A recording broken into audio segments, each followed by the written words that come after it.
I think we are on the hour.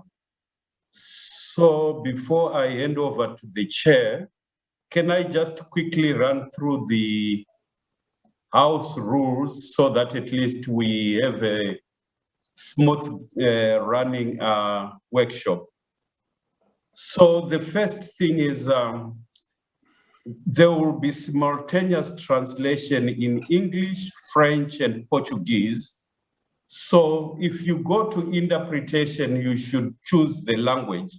So please, at this point, select the language which you are comfortable with.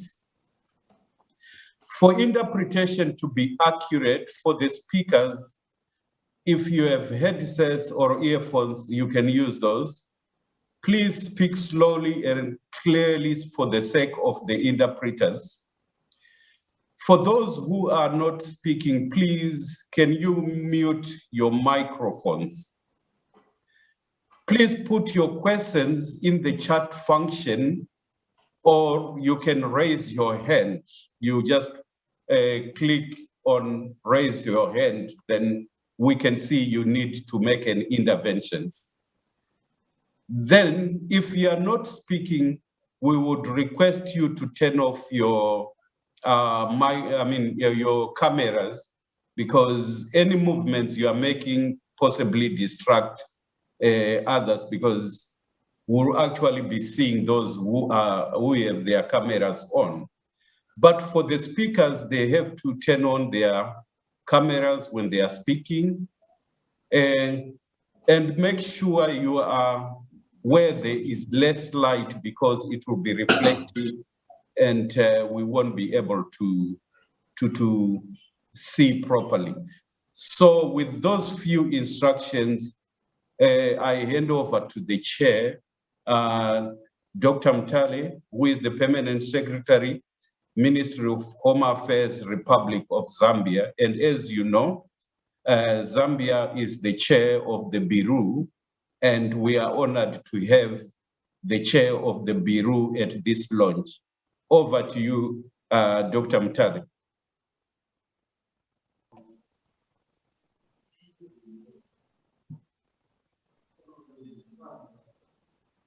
Thank you very much, William, and welcome to everyone. I'm not sure who's there and who's not there. I hope I'll get some form of a list at some point. You're all welcome to our meeting this afternoon. I hope you're all well during this COVID era. Today we are launching the Civil Registration and Vital Statistics Systems Improvement Framework, Business Process Improvement, today, the 28th of April. Before I continue, we will go through the program. I'm hoping we all have a copy, the agenda. So welcome remarks, which I will give. Then opening remarks will come from Oliver. CRVS Systems Improvement Framework will come from William. How to use the framework will come from Dr. Philip. Support to countries to implement the framework, Ms. Annette. Experience of Ethiopia in implementing by Mr. Mujib. And experience of Rwanda in implementing by Ms. Josephine. And then we'll have a 35-minute question and answer session. Take note, 35 minutes. Therefore, not every country will speak. If we divide this by 5, we're talking about 7 countries, but remember we need some time to respond to. So we may, give or take, have 5 countries comment, and the rest of us could email our comments so that they can be accessed by Oliver and William at a later point. Once again, welcome to this meeting. It's a great honor and opportunity for Zambia to chair this. Unfortunately, we're going through COVID, so we couldn't meet physically, but then nevertheless, technology is on our side. Some of us have now learned how to use the computer more than we did before. At least now we can You can even use Zoom and all these other things that we never even knew about. But thank God for that. And maybe it has also saved us a few kwachas and dollars. So it's not a very, very, very bad idea. Our president keeps saying there's always a silver lining around the cloud. So welcome everyone, and please feel free to contribute to this meeting. Now I'll read my remarks. Fellow permanent secretaries from all member states or their representatives, registrar generals present, heads of national statistical offices, director, Africa Center for Statistics, representatives of partner organizations, technical presenters during this meeting, CRVS experts, ladies and gentlemen. It is always a pleasure to be accorded an opportunity to meet in this manner. Distinguished ladies and gentlemen, especially during these days when physical meetings have not been possible due to the COVID-19 pandemic.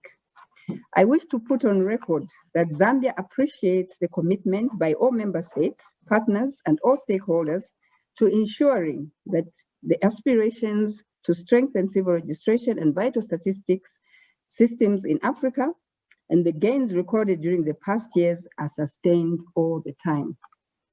Ladies and gentlemen, you may recall that during the 5th Conference of African Ministers responsible for civil registration held in Lusaka in October 2019, member states were encouraged to apply a process-centric approach to access, analyze, and redesign CRVS business processes to improve overall efficiency and to ensure that digital solutions are fit for purpose. Standards are compliant, locally configurable, and administratable, and avoid vendor lock-in, and are financially sustainable with a clear total cost of ownership. In this regard, we requested ECA, the Center of Excellence and Vital Strategies, to finalize the process-centric CRVS systems improvement framework and pilot in at least 2 countries, including organizing training workshops to develop capacity. I'm glad that this work has been completed and we are here today to launch and share the framework so that it can be widely used by all African member states. We therefore appreciate the work done by the APAI CRVS Secretariat in partnership with the Bloomberg Philanthropies, Data for Health Initiative through Vital Strategies and the Center of Excellence for CRVS Systems of the International Development Research Center, who have developed the CRVS System Improvement Framework.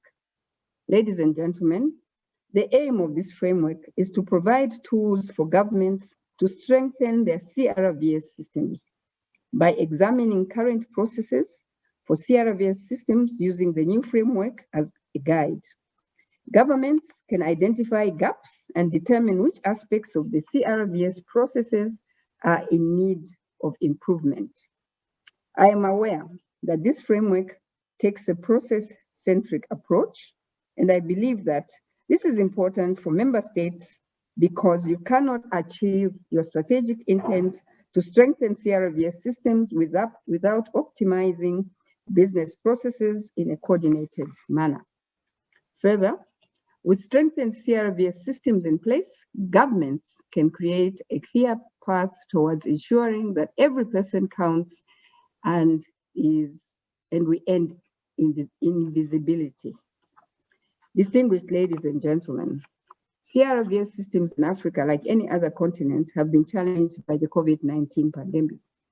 Governments have experienced heightened demands, ranging from meeting health requirements of citizens and sustaining economies given this scenario.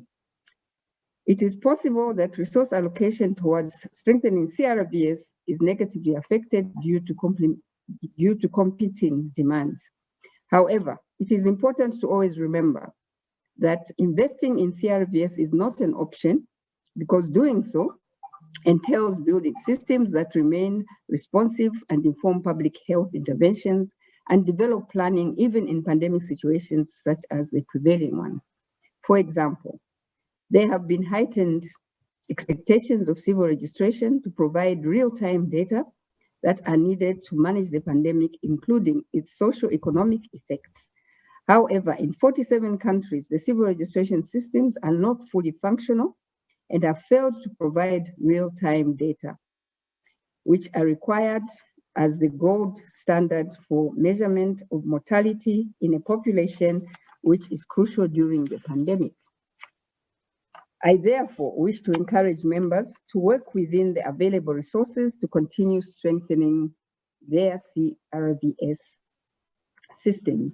Allow me once more to commend ECA, Vital Strategies and Center of Excellence for CRVS for developing the framework which we are launching today. I want to encourage all member countries to embrace and implement the business process improvement framework, which will be launched today. This is a document that will help users continuously improve systems for the benefit of our citizens. Ladies and gentlemen, let me end by announcing that Zambia has finalized and will soon launch the 5-year second National Strategic Action Plan for improving CRVS systems. Therefore, once again, we are greatly honored to chair this meeting. I wish you all the best during this meeting, and I thank you. God bless you.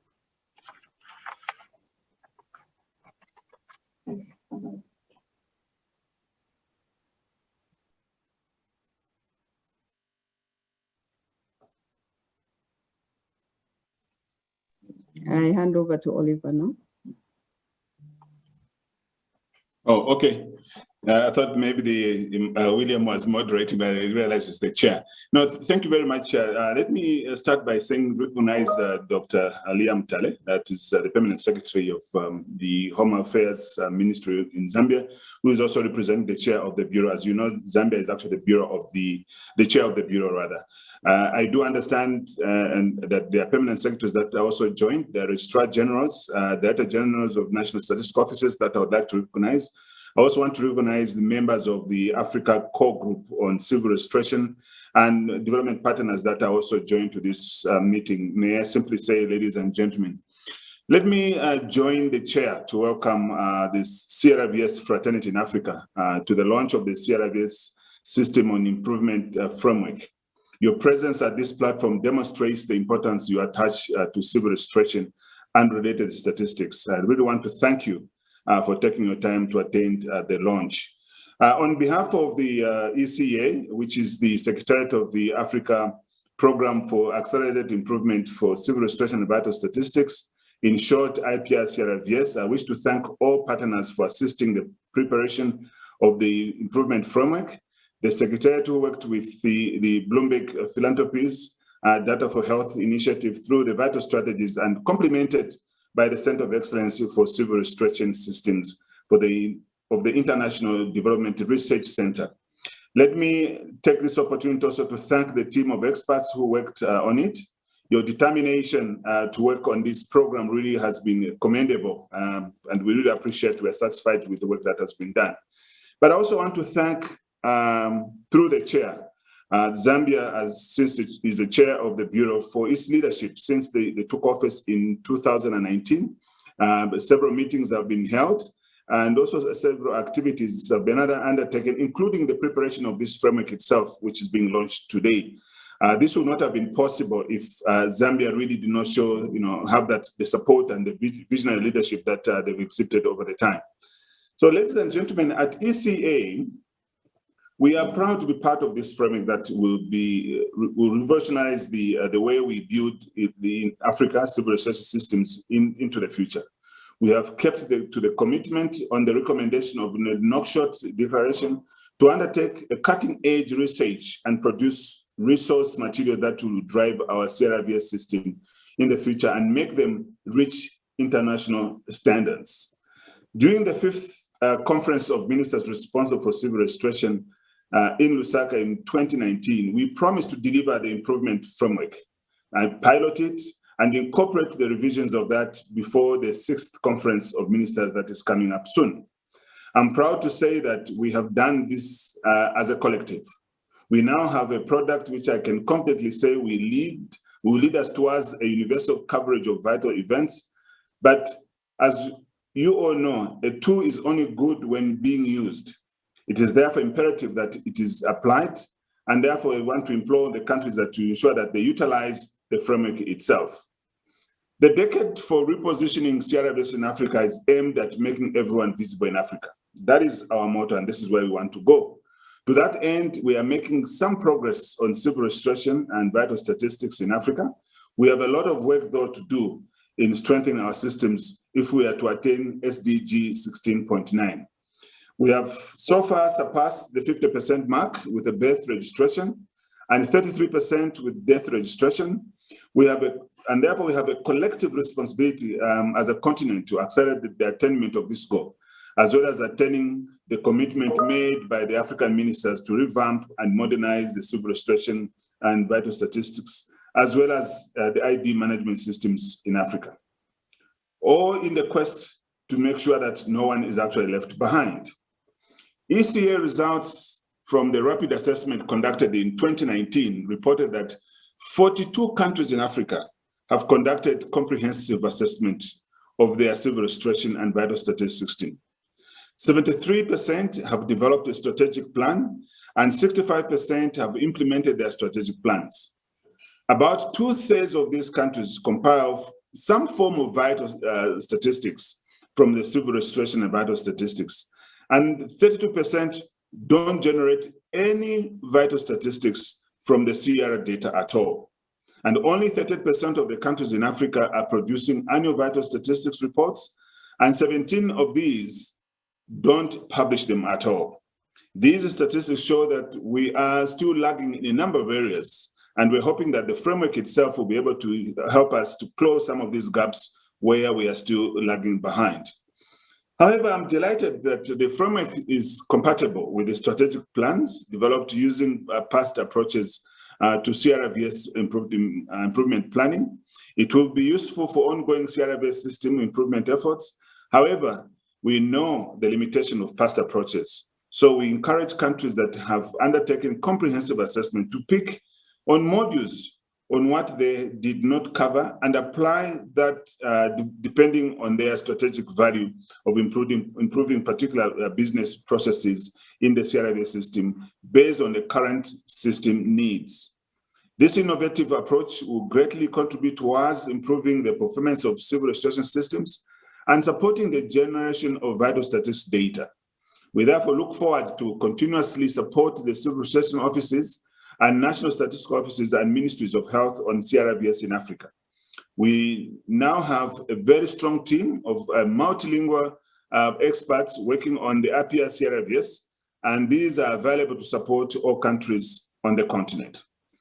Ladies and gentlemen, as I conclude, I would like also to mention that as we look at using the framework itself, let us take into account or into a consideration what we have learned during the COVID-19 pandemic, as was mentioned by also the chair, the permanent secretary. Most importantly, we need systems that are innovatively driven, that will convert civil registration from slow, passive, and reactive systems that depend on in-person attendance to systems that are resilient, proactive, and agile. We need to harness the potential of technology, which is now widely available.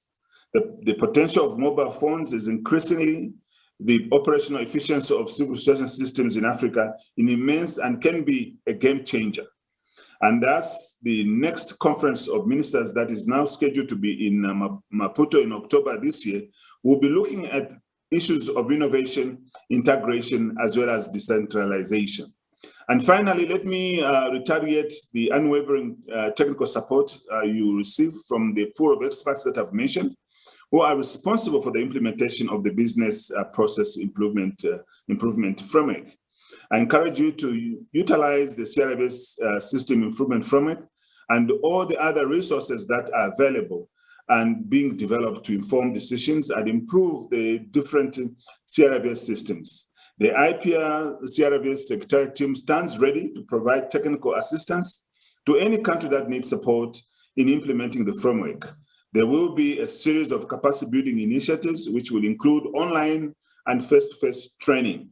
And therefore, with those few remarks, I want to just say that we're looking forward to working with you in utilizing the framework, either partially or totally, depending on your needs. I want to wish you a very fruitful discussion as we proceed this afternoon. I thank you.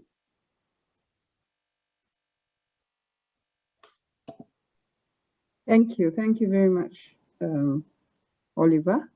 We'll now proceed according to our program. We are going to listen to William. William, you have 20 minutes to present to us the CRVS Systems Improvement Framework. Over to you, William. Okay, thank you, Chair. I just wanted to, we are experiencing a problem here because our participation has reached about 100, and anybody who is trying now to join cannot. So I wanted to check with IT whether we could, there's a way of adjusting that number, because we are really constrained for participants not joining in. But while they are sorting out that problem, I will actually continue for the sake of time. Can you upload IT the presentation? So, Chair. William, just a quick one. Hello. Yes, sorry about that. I don't know if Steve, do we have a possibility of having everyone in, or can we provide another link? If we could just hold it a bit, because there's too many people on hold.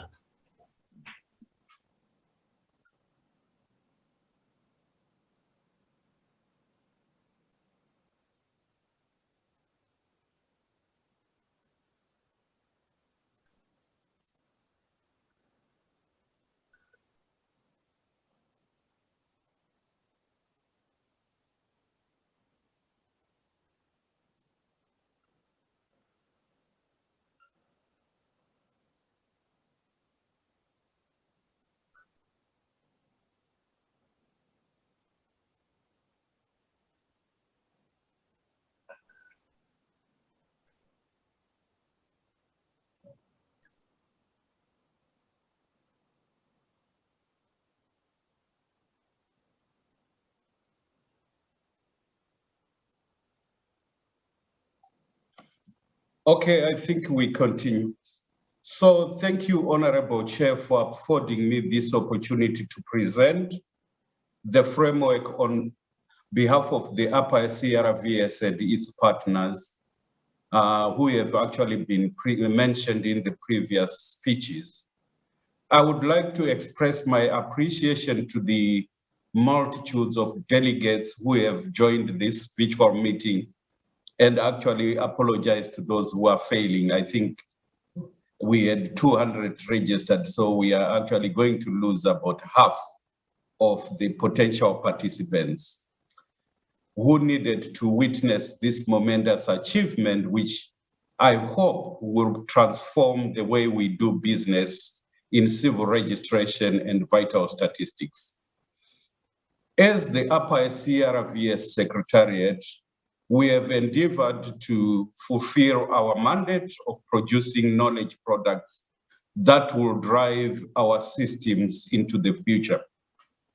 Let me also take this opportunity to thank the team of experts who worked on the framework. It was not easy.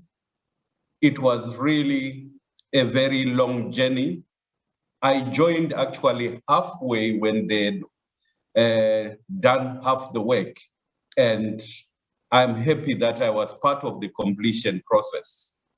We experienced our frustrations, our arguments, sleepless nights, and at times felt like walking away.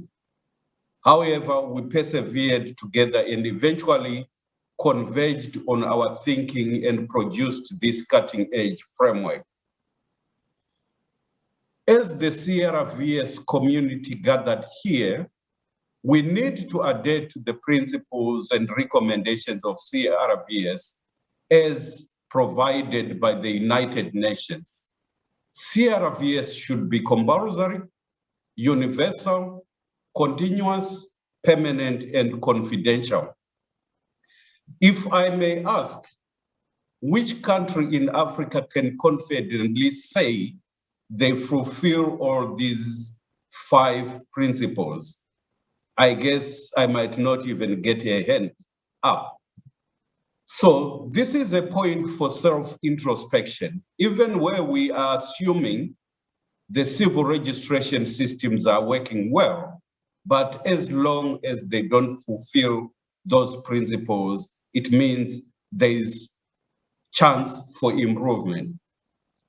We are gathered here to launch a framework which we think will lead us to achieve these principles. We need to reflect on where we are failing to meet these principles and what can be done. So this framework has been developed with the principles. Go to slide 3, please. Based on the road to successful CRVS systems. And this road, as you can see, is determined by sustainable CRVS governance and coordination.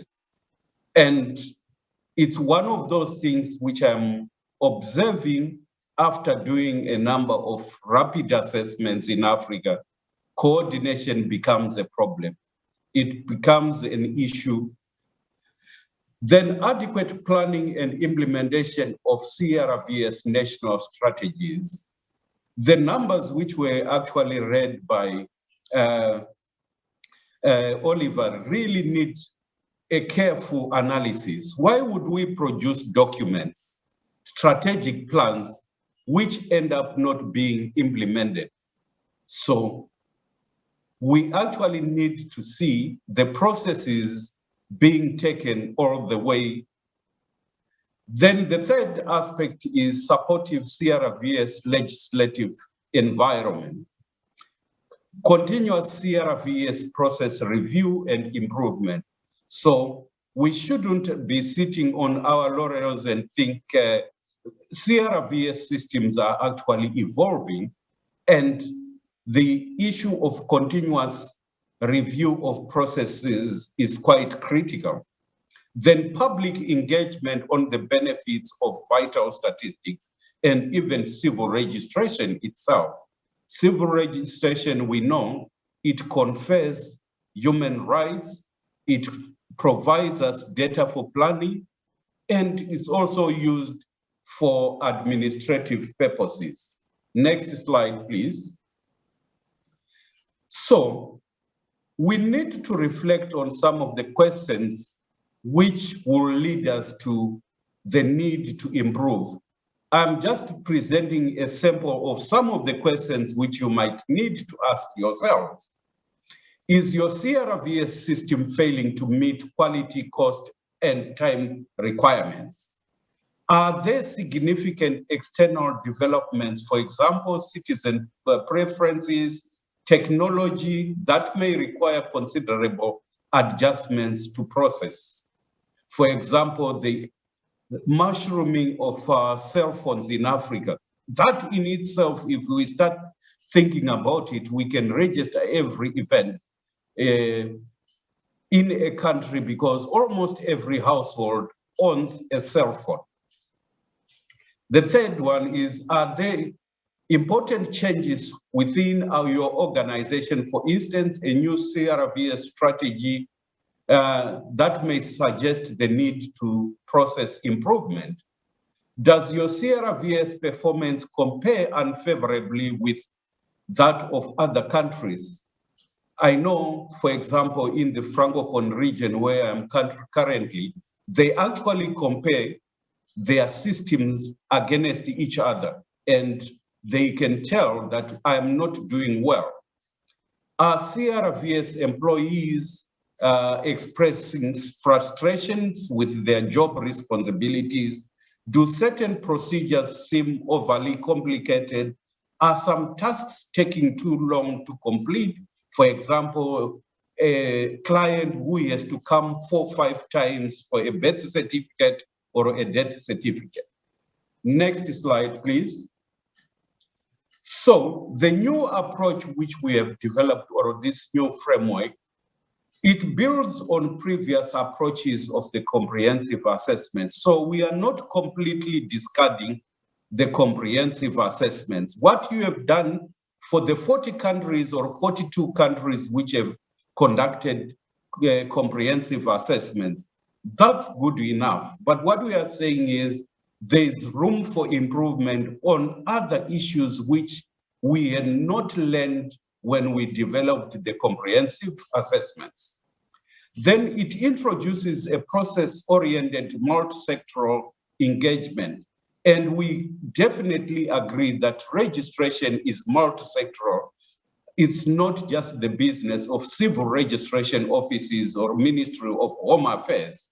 It's required in Ministry of Education, Ministry of Health, and so forth. The approach enables participatory assessment and redesign of CRVS systems, and it creates flexibilities for countries based on their level of CRVS system improvement. So basically, for those countries which are doing well and there's only a small magnitude of what do I need to do to make sure I reach universality, then that approach will actually give you the opportunity to select what modules can make you reach that universal coverage of vital events. Next slide, please. So what are the considerations for civil CRVS business processes? We should recognize that CRVS has 2 sides. It is the supply side, which is us, the CRVS offices, but it also has the demand side. We shouldn't forget about the clients out there. That woman who has to get onto a bus, travel to a center to register, goes back without a birth certificate, and so forth. How can we make their lives easy? How can we satisfy that client? How can we have a one-stop process? It also, we should consider identification, analysis, and redesigning of existing business systems. So, as I said, if there's hope for improvement, let's actually use this framework. Meet new goals and objectives such as increasing efficiency, reducing costs, improving customer experience, and accelerating schedules, and customer satisfaction, which I have talked about. So, like any business, CRVS should work as a business process. So, firstly, every process has some inputs.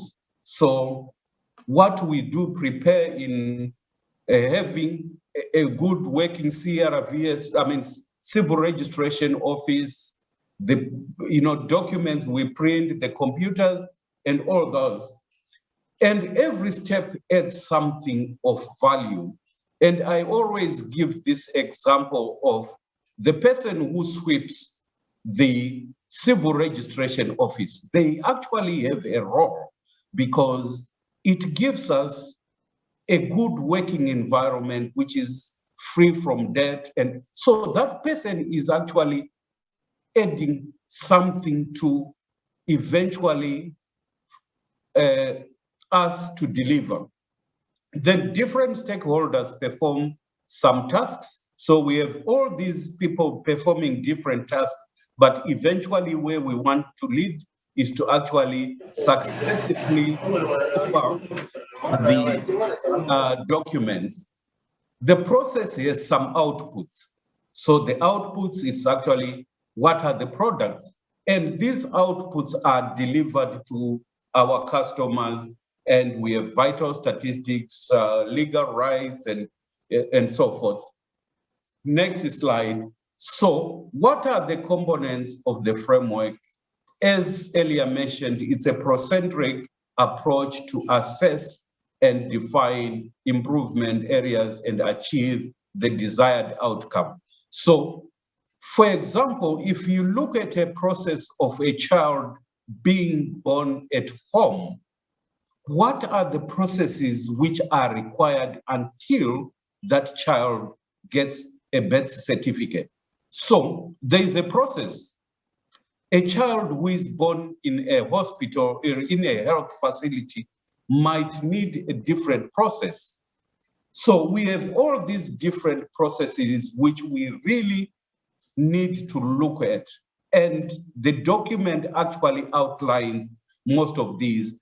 What process can you follow if a death occurs at home?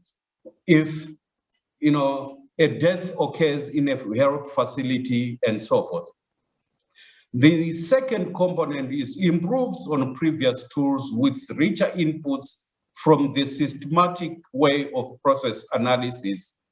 And the framework has 3 iterative stages, so you can go back and forth. The first step is assessment, analysis, and redesign. The second stage is developing plans for strategic action and monitoring.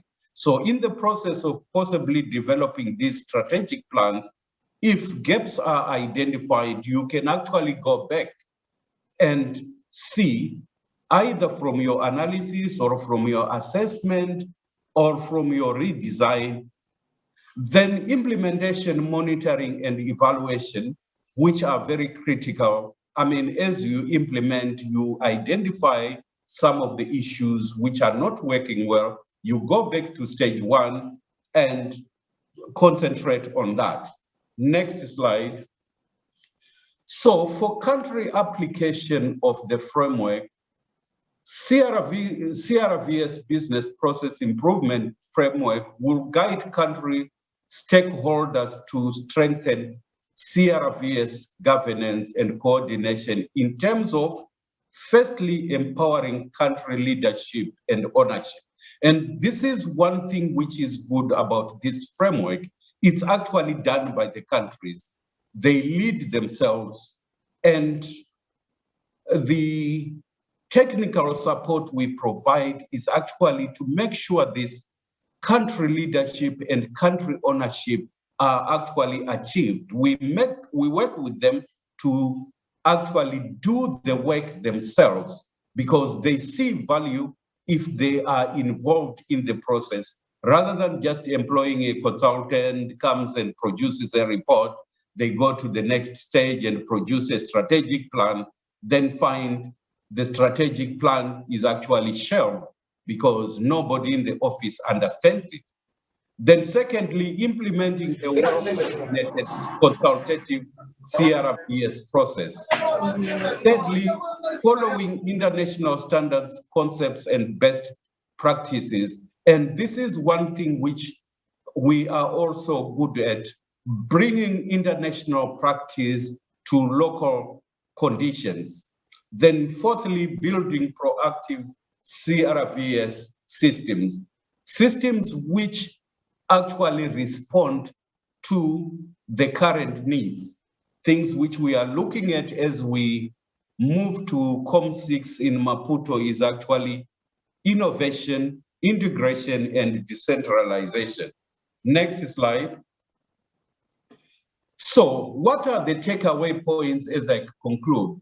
Firstly, the framework can be implemented by any country to identify performance issues for improvement in either the entire CRVS system or a sub-process like death or birth registration. I've actually explained this.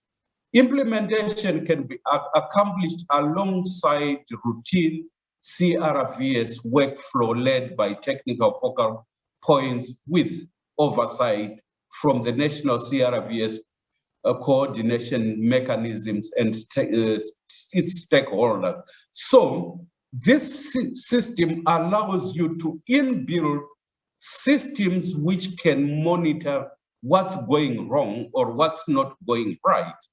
So rather than waiting to do comprehensive assessments after 4 or 5 years, the system allows you to continuously identify some of these issues.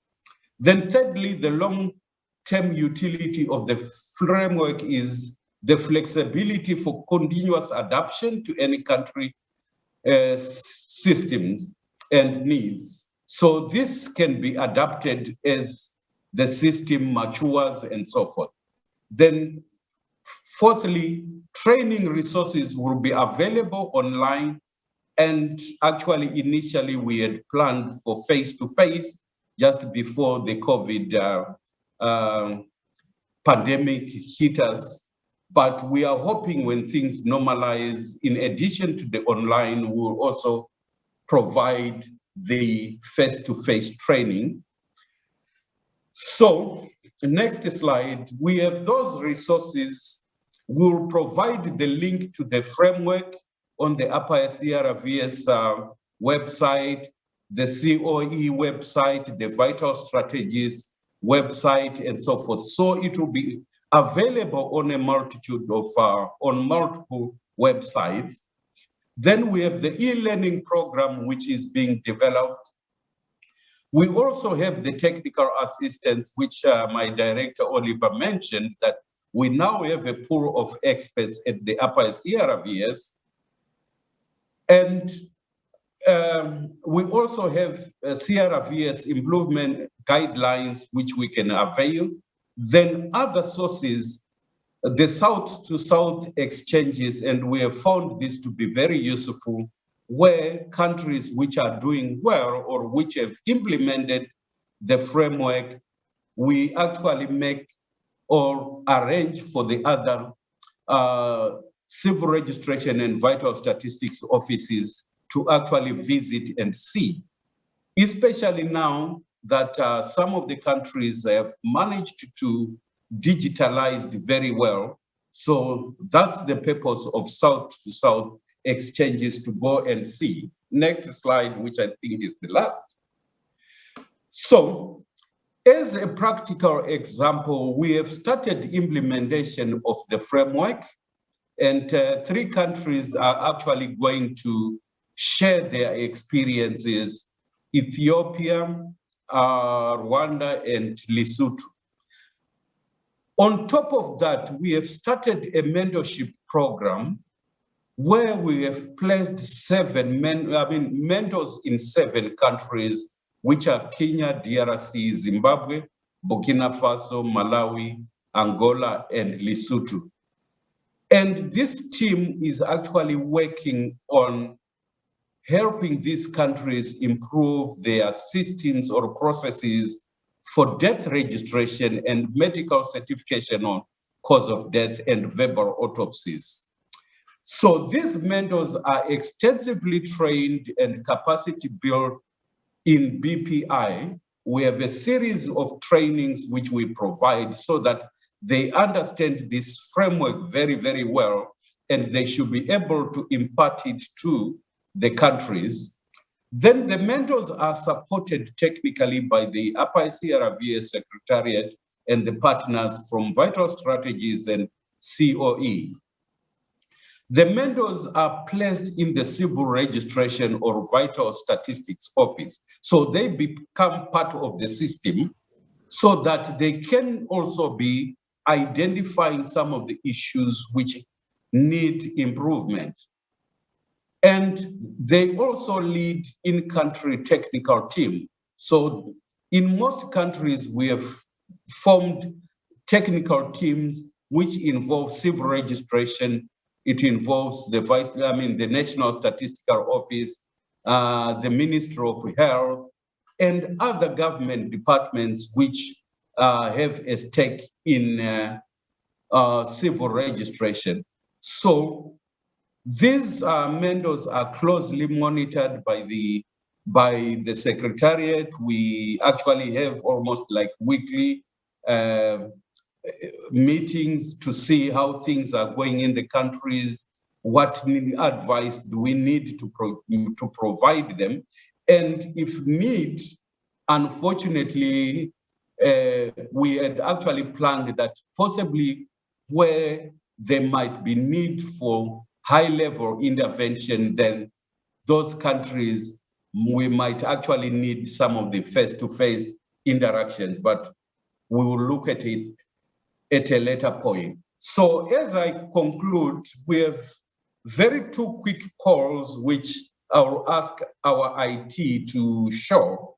Then if you can just quickly answer for me so that I can use that to plan our future initiatives. IT, the first poll, please. So do you think this framework will be useful in your country? I know it has been brief, but from what you have heard, do you think it will be useful? Yes, no, or unsure? I'll give you 10 seconds.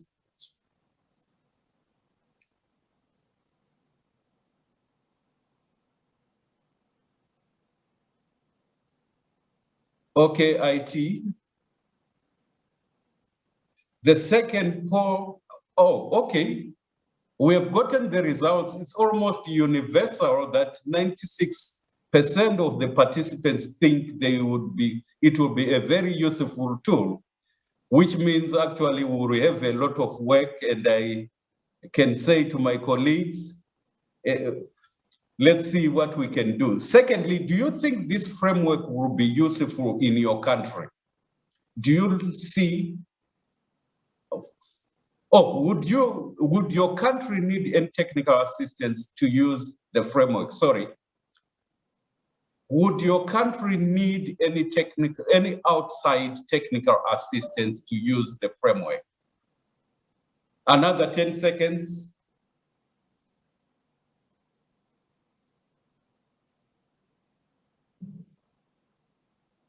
Okay, IT.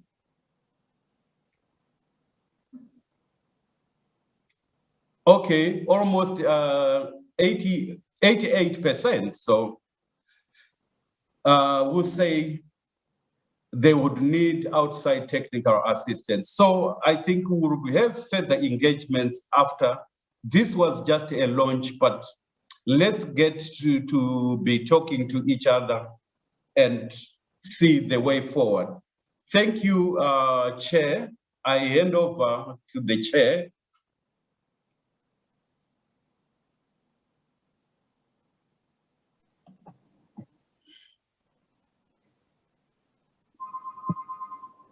Thank you very much, William, for the presentation. Very informative and comprehensive. I think looking at the principles of CRVS, compulsory, continuous, universal, permanent, and confidential.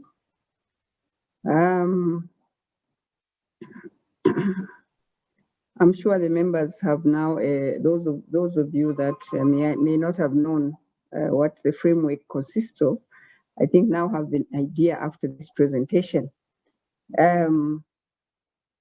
The framework also looks to strengthen the governance and coordination of CRVS, looks to also assist member states in the planning and implementation of strategic plans, continuous review and improvement. I think this is very important. I think this drops the cost of 5 yearly reviews. I think if you can review continuously and improve as you go along, that would go a long way. Public engagement on benefits, I think all those are necessary. I think the other things that I caught on was the issue of supply and demand. I think we need to realize that in Africa, depending on where people are, the need for a birth certificate or a death certificate especially may not be something that they will really appreciate. I think we need to work on some of those things. I think in our individual countries, we know our strengths, we know our weaknesses, but it's been observed, like in our country, that not so many people do collect the death certificates. This is because for them to do what they need to do. In some instances, we recognize the death notice or recognize the death, is it the death report or whatever comes from the hospital? Yeah, the medical certificate that certifies a person dead. So I think we should also work towards creating demand, creating the need for people to actually want to collect these documents and appreciate them. So I think these are some of the things that I'm hoping that we are going to achieve as we work with this framework. I will not go into so much detail. I think we've heard what William has told us. We'll go ahead and listen to the next presentation, and so that we can hear of some of the experiences, so that this document becomes a reality. I think for some of us, we are still grappling with, okay, yes, now it's beginning to make sense bit by bit, the stages and things like that, but then I need to understand the application thereof. So as we go now, we will listen to Dr. Philip, who's going to give us a presentation on how to use the framework. I think this is important. Once we listen to that presentation, we'll also listen to the experiences. And now I'm hearing Lesotho is on the list. I was not told, but here I have Ethiopia, Rwanda, and Lesotho. At least when we listen to how the experience they've had implementing, it may give us a better understanding. I know you've already asked us whether our country is needed and things. I wish you had asked us after the presentations, because then we'd have a better idea of exactly what this is. But obviously, I think you could redo you could ask the questions again afterwards. Maybe you get different answers, but nevertheless, we'll go ahead now and listen to Dr. Philip, who's going to tell us how to use the framework. Dr. Philip, I hand over to you. Okay, thank you very much, and good afternoon, Honorable Chair, Permanent Secretary, Dr. Leah Mutale. Thank you very much for the chance to talk to you today. Thank you also, Director Generals and Registrar Generals, ladies and gentlemen, for joining us here today. Thank you also again to the API CRVS Secretariat and team for bringing us together for this exciting event. My name is Martin Bracci. I convey apologies from Dr. Philip Settle, the director of the CRVS System Improvement Program at Vital Strategies, who unfortunately cannot be with us here today. But sends his regards, and I will be making some brief remarks on the how to use the framework, and then of course also looking forward to hearing from the country experiences. So let me just start by saying that we really thank all the efforts of the remarkable government leadership and also of the work of the API CRVS group to bring together us here and to really work towards the improvement and strengthening of CRVS systems across the continent. We believe that this is moving us very much in the direction of having every birth registered, having every death registered, and having good quality cause of death information collected, leading to CRVS systems that are fully inclusive, equitable, and truly universal, so as to ensure that no one is left behind. At Vital Strategies, our CRVS work is supported by the Bloomberg Philanthropies Data for Health initiative, and we were happy to work together with partners on this great opportunity to develop the CRVS System Improvement Framework. Really, as William has mentioned, it wasn't always easy, but we pulled together with many of you on the calls here, many experts from countries, from the region, from around the world, basically decades of experience around the strengthening of CRVS systems to build this new approach. And as you know, CRVS systems are the foundation of good governance. It is also the means of conveying legal identity and rights and privileges to individuals. So, of course, of fundamental importance for governments and for individuals. And the CRVS System Improvement Framework represents an innovative new tool, not only to assess the current performance and status of CRVS systems, but also to plan for the way forward, to plan for improvements, and then to monitor the implementation of those improvement efforts. And as I mentioned, this was developed, or as was also mentioned by William, developed through a consultative process.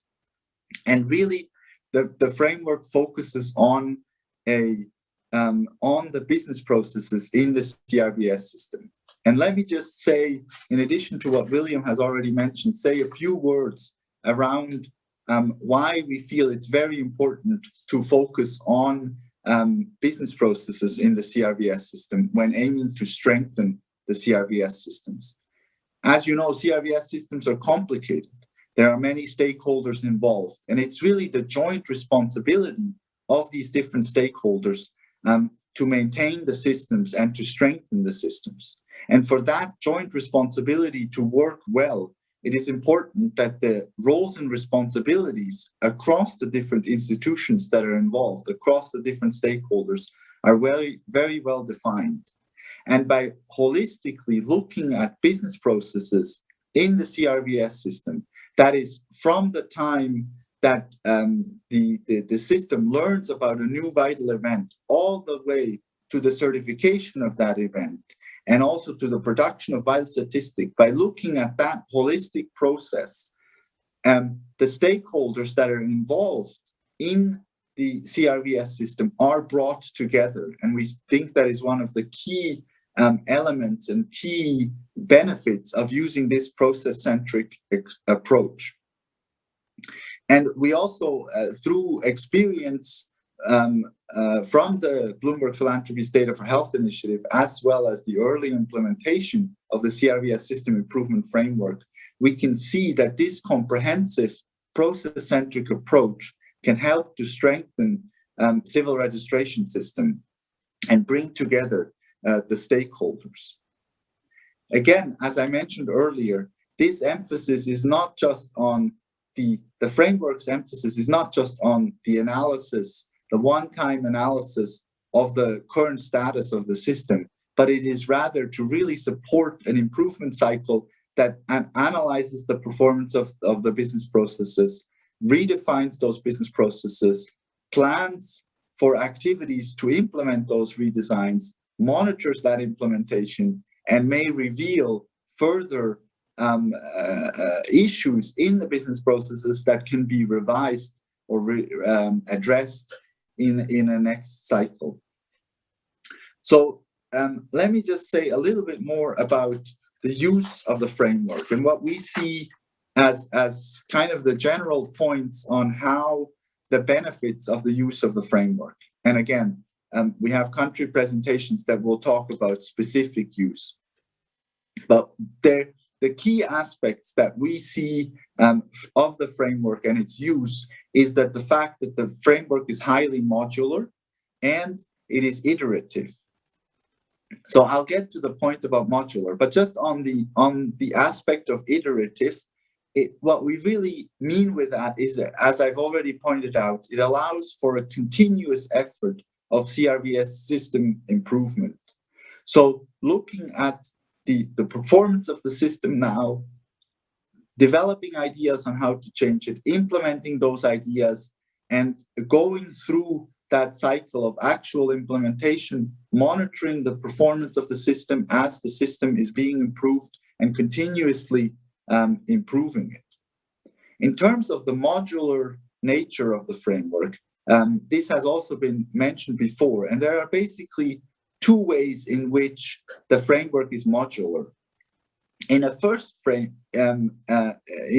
instance, the framework is modular in the sense that it can be applied independent of the current status of the CRVS system.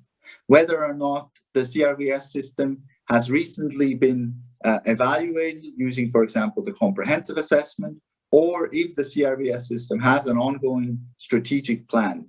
The framework, the modules of the framework can be brought in at any of these stages to further strengthen the improvement effort. And then also, as I believe it was Oliver who mentioned, that the framework is also modular in the sense that it can be applied to the system overall, but it can also be applied to individual business processes within the system if there is a need for such more targeted interventions.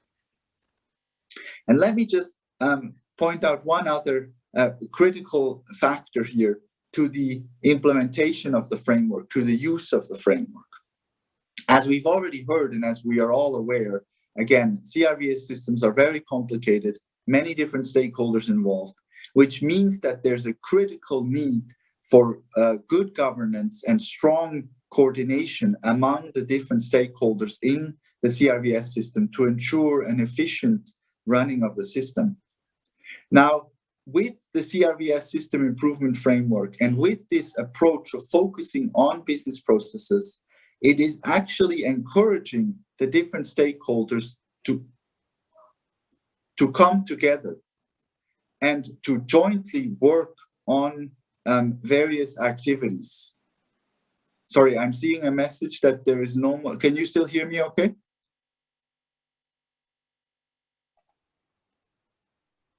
Yes, you go clearly through. Oh, okay, thank you. Sorry about that.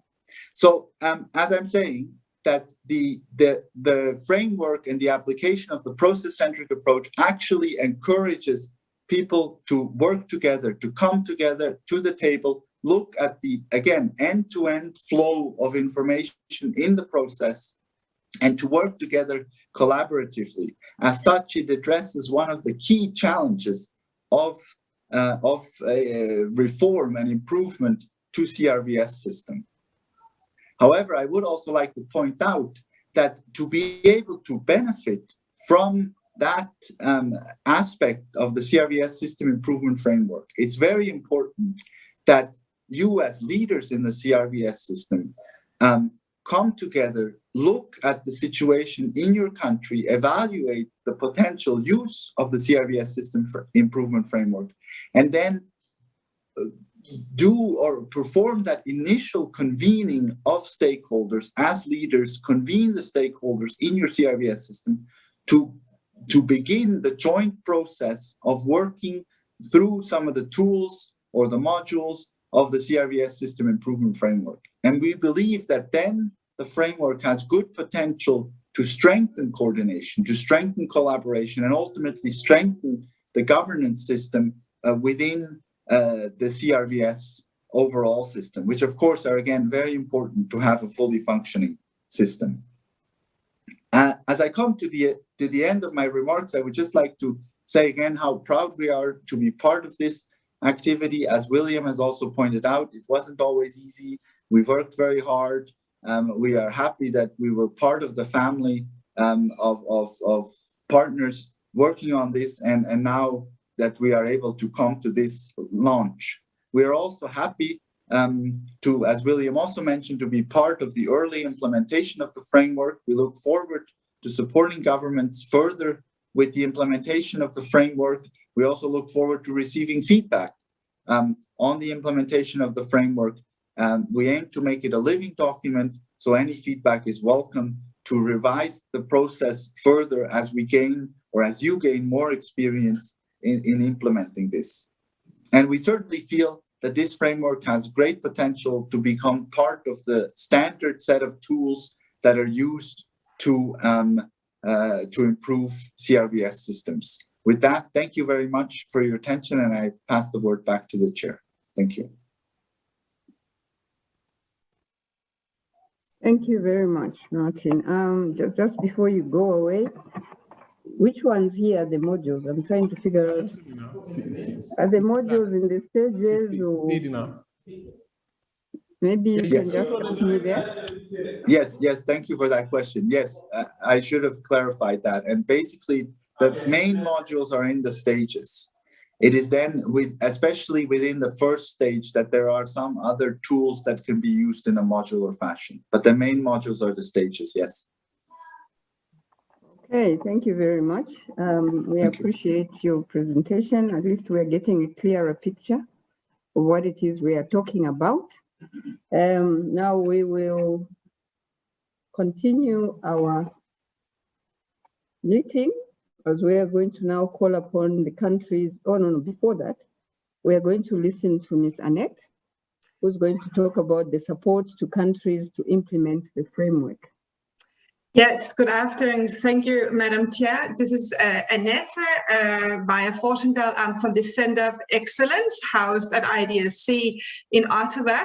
We also want to extend our thank you to UNICA and Vital Strategy for being part of this very interesting process, and be very happy that we are today launching the compendium.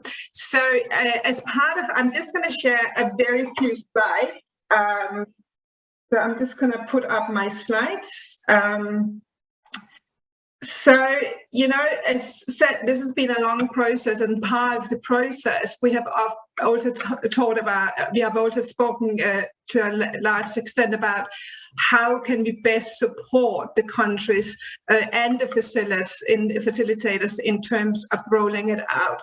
So one of the things that we're busy with, and we are in process, and that we hope that we can launch in a couple of months, is a new e-learning course about the CRVS systems improvement frameworks. So this is going to be like a 3-module self-paced e-learning course. We're going to launch initially in English and French, and it's basically developed to different groups within the stakeholders. It's developed for the stakeholders, it's developed for government officials working in the field of CRVS, but also for the facilitators of this framework, especially if the countries are going to request support from the outside. This framework will also help consultants to better understand and implement this framework. So that is kind of done, that we have developed different learning journeys. So it's easy for the learners to understand which path to follow. Yeah, so it's gonna have like the 3 modules. The first module is an introduction module. And in the introduction module, we are specifically targeting the policy makers, the senior managers of the civil registration offices. And the idea is to give an overview of the concept, the definitions, but also what does it take? How do you prepare to introduce this new tool? In the second module, we are looking specifically on the assessment, the analysis, and redesign. And in the last module, you will be able to get guidance on how to develop your strategic plan and your implementation plan. That was just very short. So we're just running a short poll. So operator, if you can just put up the poll. So we would very much like to hear if you would think that an e-learning course would be able to support you in the implementation of this framework, and if you would be interested in taking the course. I'm just giving you 10 seconds to fill it out.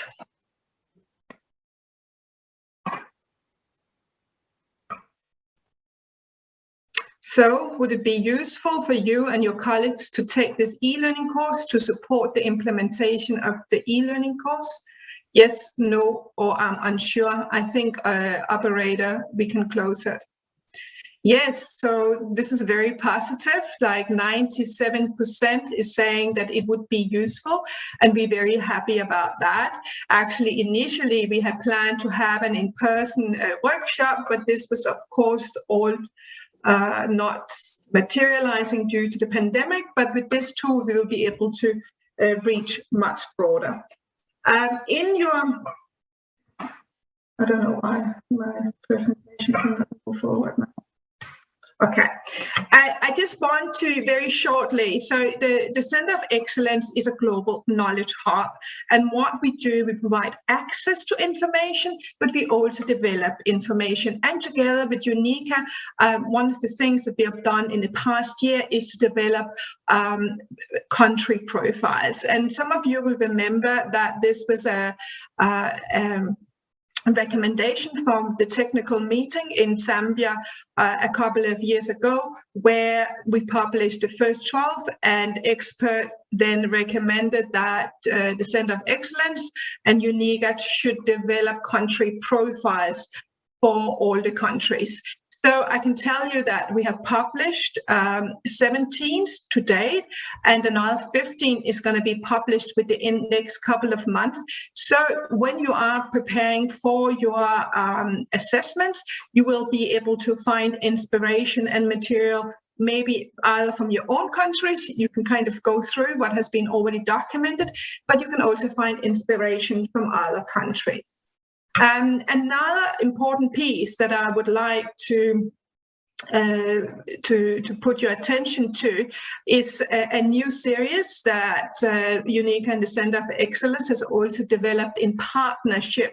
And here we're looking at good and innovative practices of CRVS systems in the context of COVID. So we have been looking at 6 different countries' notification and registration systems, and seen and kind of analyzed how they're been performing during the COVID pandemic. So you'd be able to go in and look at different system architecture and how they're been performing. I can tell you that all of them that has a strong notification systems has been performing well throughout the pandemic. So on our website, which we also call our Global Knowledge Hub, we also having a resource library. Here you will be able to find vetted information, not just from the Center of Excellence, but from other organizations as well. And then I would like to, again, pay attention to our directory of experts, where you would go in, it's an online tool, and scroll for consultants who could potentially support you with the improvement framework. But we will also encourage senior management of civil registration and vital statistics to create profile, so it's easier for you to connect. There's also an option for organizations to post events, meaning that you will be able to go in and see what is happening in the CRVS field. So with that few words, I want to stop now. This is our website address. It's also been posted in the chat. And thank you very much.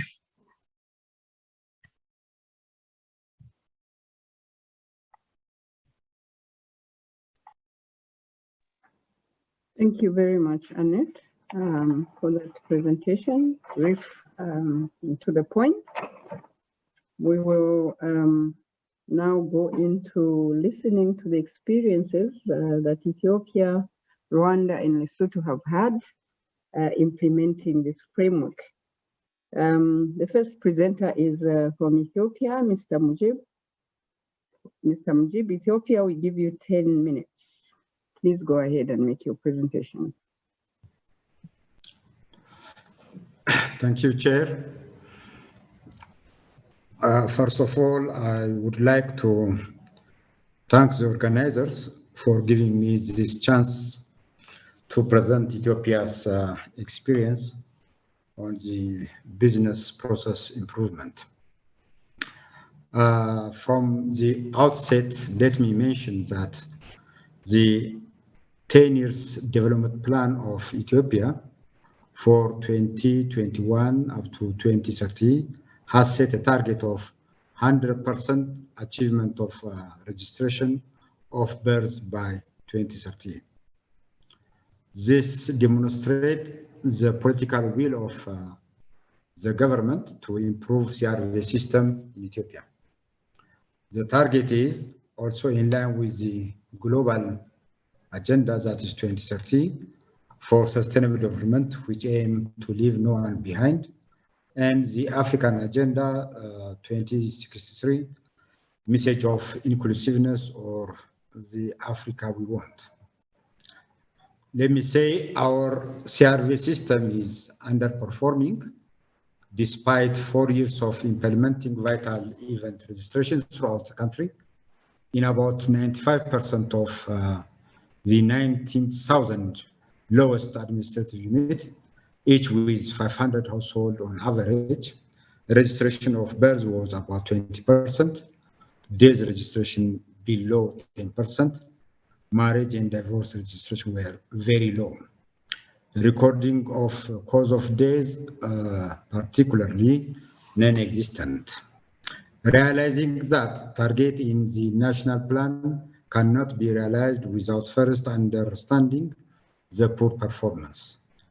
The government resolved to conduct a comprehensive assessment as recommended by the second Conference of African Ministries for Civil Registration in 2012. In its effort to improve the CRV system in the country, the first major activity undertaken by the government was to set up the CRV's governance structure as follows. National Steering Committee, the committee chaired by the Minister of Peace, the anchor of Minister for Civil Registration, is the highest committee in the land.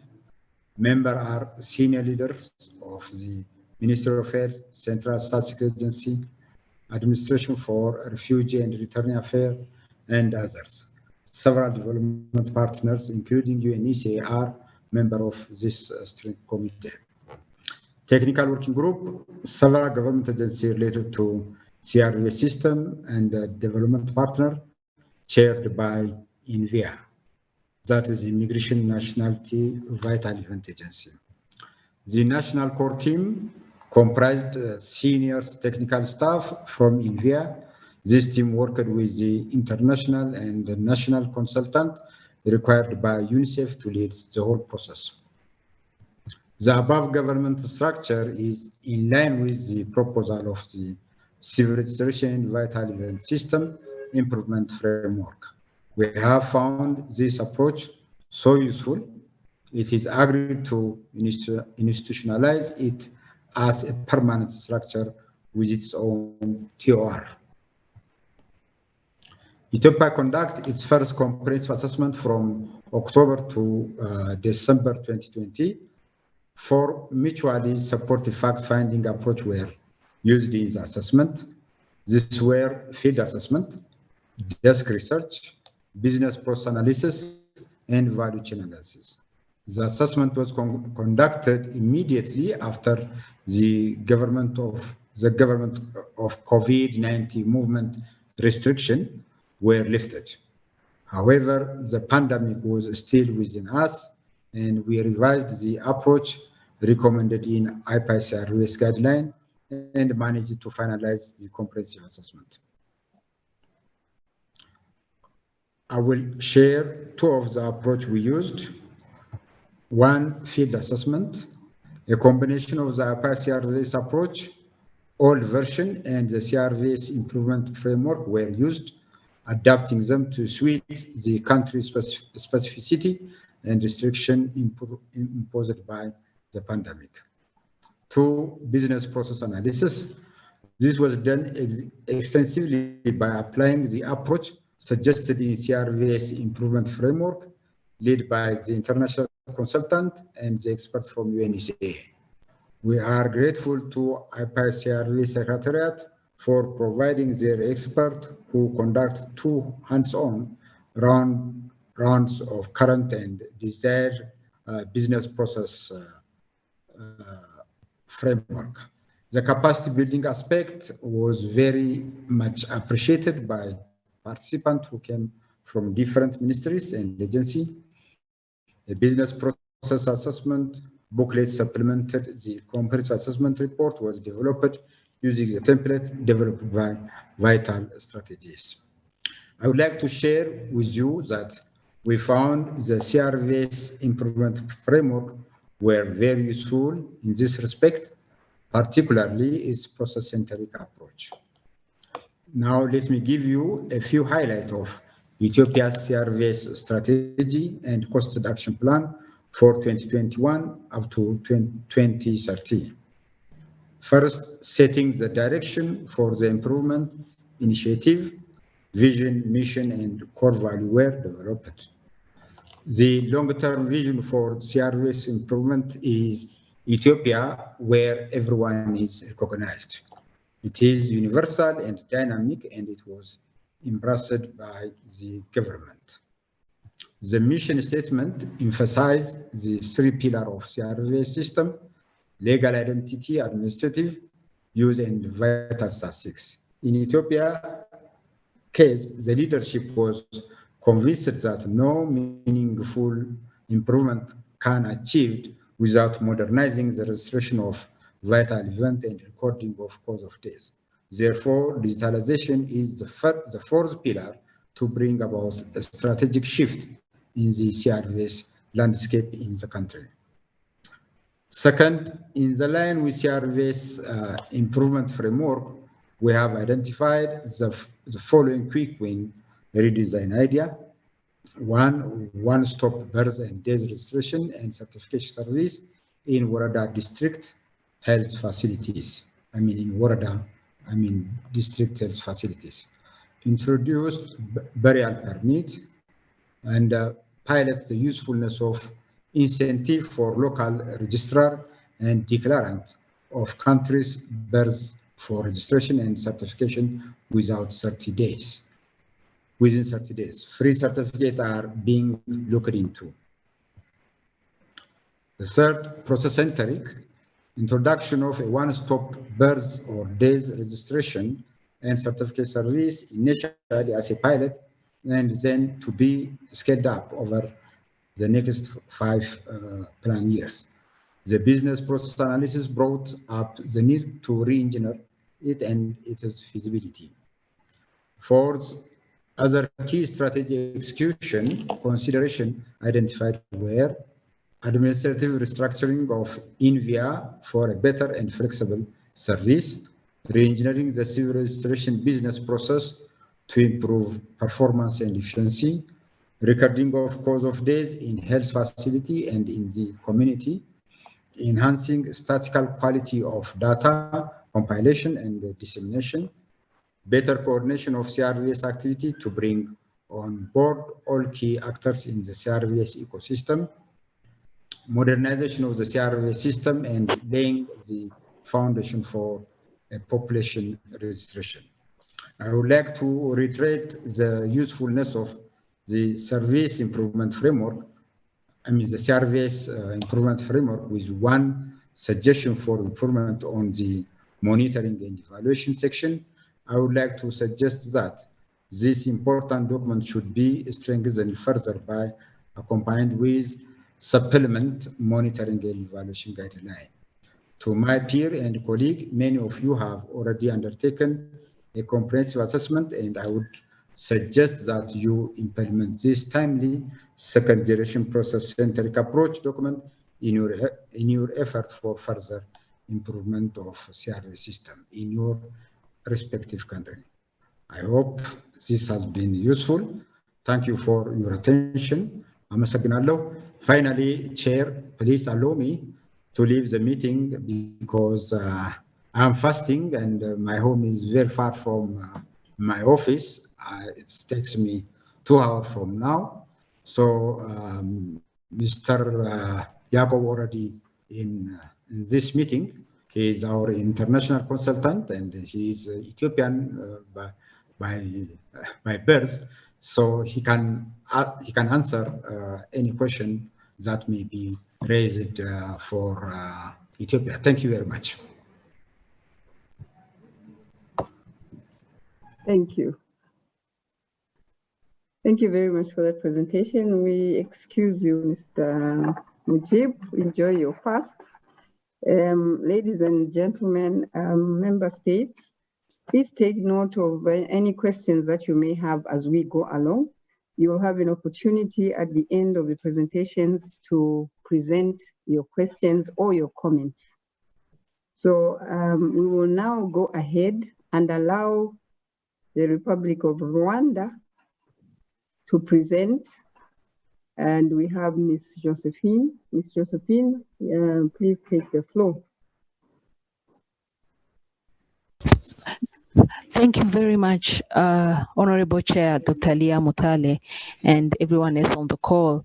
I would please allow me to give the floor to my colleague, Mr. Bugingo Stephen, who will present on behalf of our team. Thank you very much. Thank you, DG, and thank you, Madam Chair. I'm here to present Rwanda's experience on the way to modernize the civil registration and digitize it from the paper-based to a modern and well-functioning system that serves the purpose. I would want to share my screen. I don't know if you were able to see it. Yes, we can see it. Thank you. All right, thank you. I will see you. Okay.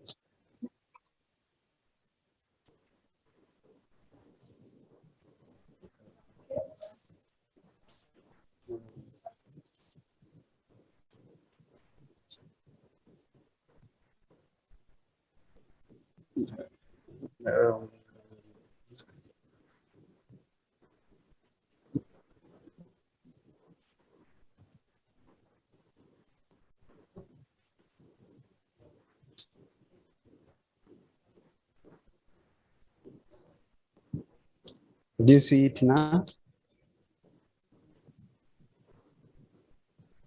Okay. Yes, we can see it. All right. First of all, the journey started in 2016, where we carried out a CRVS comprehensive assessment and a feasibility study. And these two documents gave us the way to know what to do where we were and in comparison to where we wanted to be. So the comprehensive assessment and the feasibility study showed us that it was very necessary to revise the legal framework to achieve the status that we wanted. These two documents also showed us that we needed to redefine the events registration business processes. And then there was a gap because CRVS lacked the coordination and governance structure at the national level. So to address these gaps, we commissioned a CRVS strategic plan of 2018, 2019 to 2020, 2021 to address these gaps in a period of 3 years. So the main intention was to have a one-stop center principle of civil registration of events, because at the beginning, the events were registered in different points. You imagine, for example, if I take an example of birth registration, where a mother would give birth at a health facility, and then she had to go home. And within 15 to 30 days, go to a sector office, because originally and conventionally, we had 416 sectors, and those were the offices mandated for civil registration, 416 sectors. That means 416 sites all over the country. So that meant that these, someone having given birth to a new born baby would have to go home, be discharged from the hospital, go to home, and then go home, and then after some days, take the journey to the sector office to register the new birth. And the same applied to death and other events. So we found out that this was not only cumbersome a process to the citizens, but it was also very expensive. So we wanted to make sure that where we wanted to be was that we wanted to make sure that wherever an event takes place, a registration of the same event takes place there. So that meant that we had to revise the legal framework to extend civil registration rights to more officers, to more personnel. So in a country of 5 provinces, subdivided into 30 districts, and the 30 districts into 416 civil registration sectors, and then the 416 sectors into 248 cell offices. 416 sites for civil registrations were very few to make this service suitable for all the citizens. So the rights had to be extended to more personnel, and that necessitated a legal review. And again, legal review would not be enough, but it also necessitated redefining business processes, because as I told you, we had, first of all, I took an example of birth registration where a mother would be discharged and then go home and then later on go to the sector office. So to make sure that we respect a one-stop center principle dealing with the supply of this service,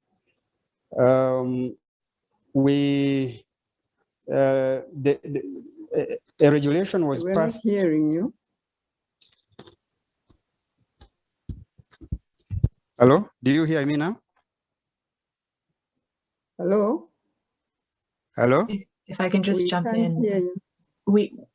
Most people can hear the presenter. I think Dr. Mutale, it may be on your end. Hello? Hello? Okay, now I can hear you. Yeah, I was saying that we had to extend civil registration responsibilities to more personnel, and that required a legal review. And the new regulation gave civil registration rights to 612 civil registrars at health facilities, private and public. That meant that for births and deaths that occurred either at health facility or in community would be registered where they took place or where they occurred. Again, but that is birth and death occurring in health facilities. But we also know that there are births and deaths that occur in communities. So we had to extend these responsibilities to down further to the cell level, to 2,148 executive secretaries of the cells.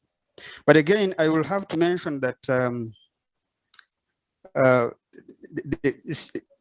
re-engineering civil registration and vital statistics system entailed three major pillars, and that was system development, that is moving from paper-based to digital civil registration. We started by building a CRVS architecture, and from a CRVS architecture, then we went on to develop modules. That meant that for each event, we had to build a module, that making nine events: birth, death, marriage, divorce, annulment of marriage, guardianship, legitimization, recognition, and adoption, making nine modules. So, but that one would not go alone, because we had to train the users. We had to train all the users. The 416 sector. Okay, I think we have a challenge, because we keep we hear him 1 minute, the next minute we don't. So it's going to make it very difficult for us to Hello? manage. Hello? Yeah, we can hear you now, but then after a while we don't hear you. Okay. So, And I don't know who's managing the presentation. Is it supposed to move up a bit, or is it okay? Can you hear me? Can I go on? Now. Yeah. Okay. I was saying that CRVS in digitizing civil registration and vital statistics in Rwanda,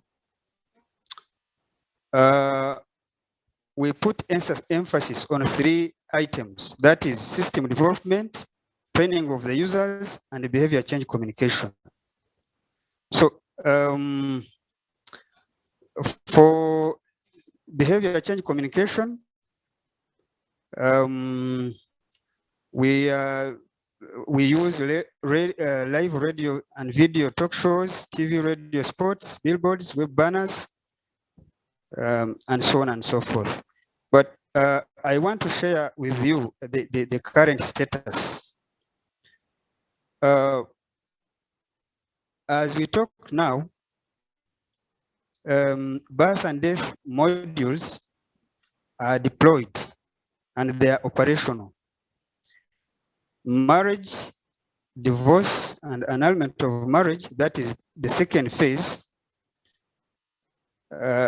have been completed and they will be deployed by mid-May.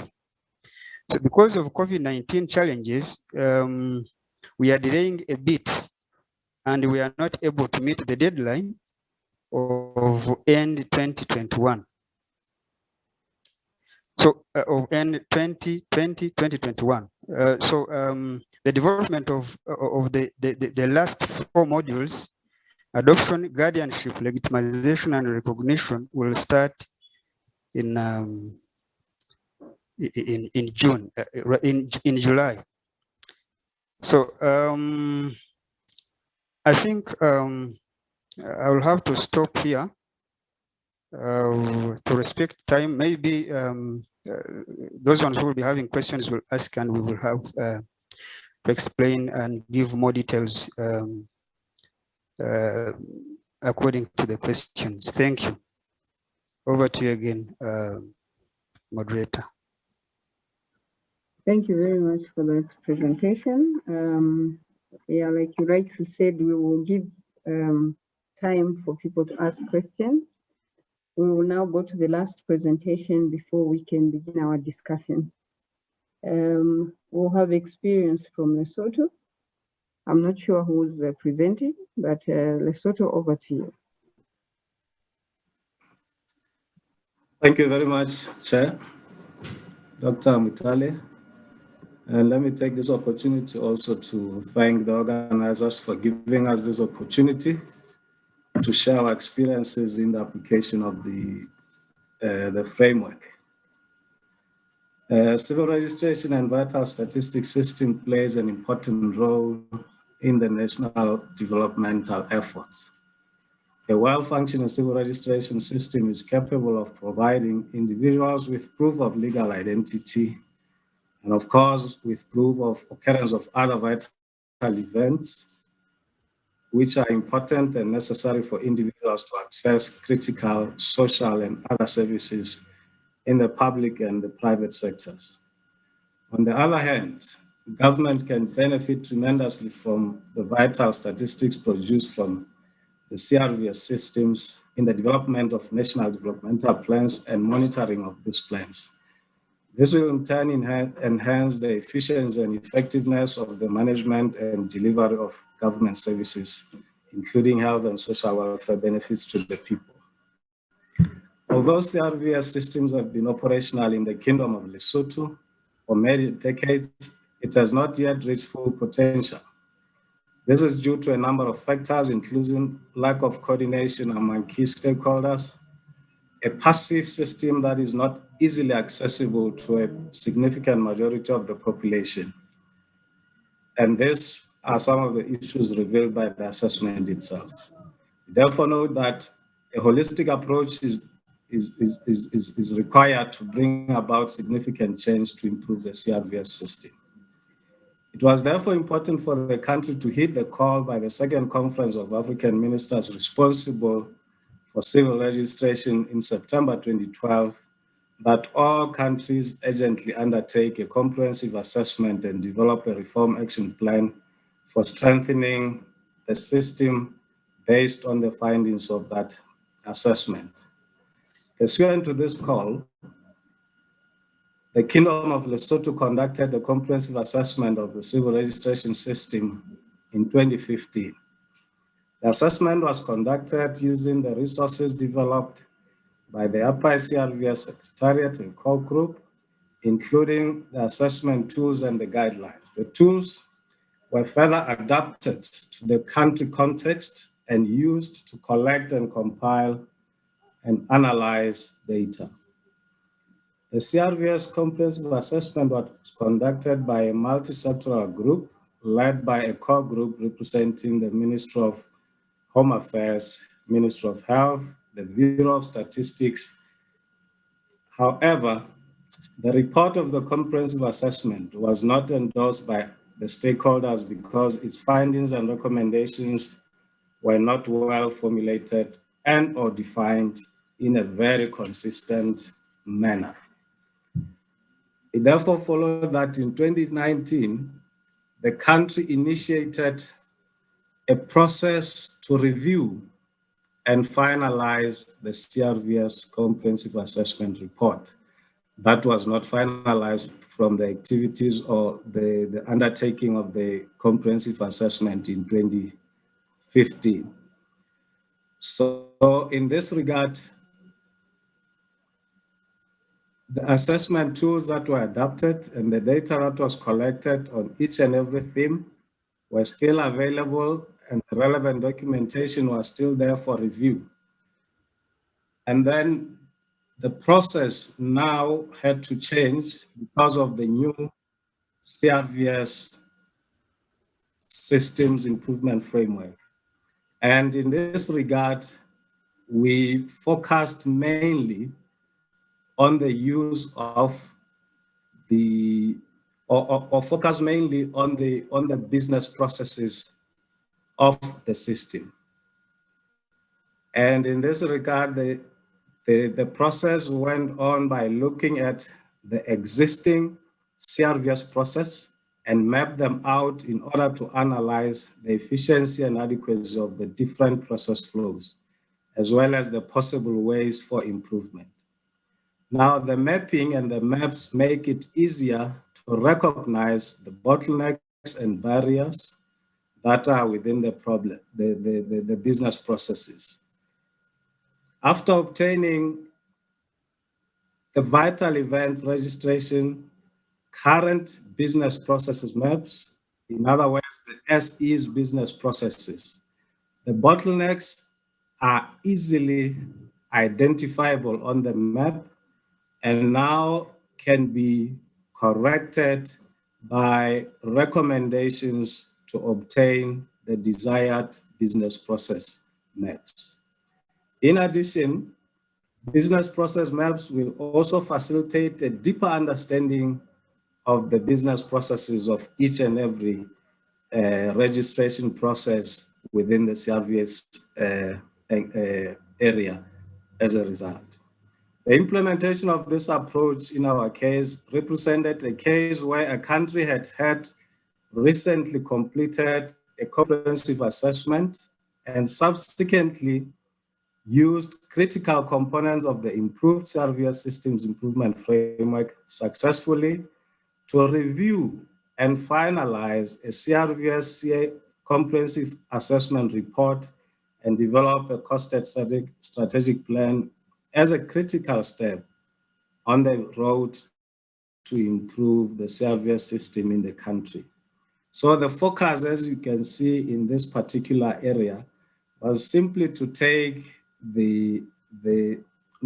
not the entire stages of the CRVS improvement framework, systems improvement framework, but focus only on the business processes, draw the SE's processes as they are currently, and then identify gaps and barriers and bottlenecks and dead ends within the processes, and recommend improvements of those processes in order to attain a desired business process which is more efficient and which will bear more performance in terms of delivery of registration.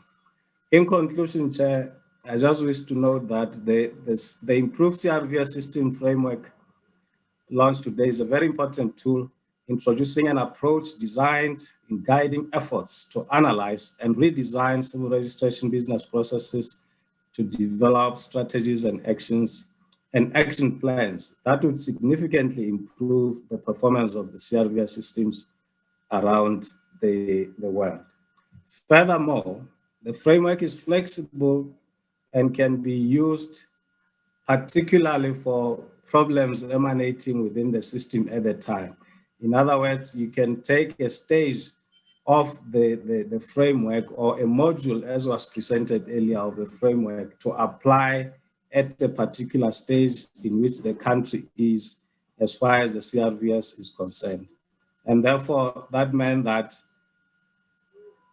countries can apply the framework where at different stages of development of their, or stages of improvement of their CRVS system.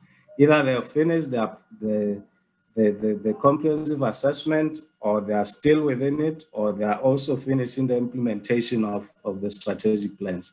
So the flexibility brought there in by the framework makes it even more easier to apply at different stages of improvement. I thank you.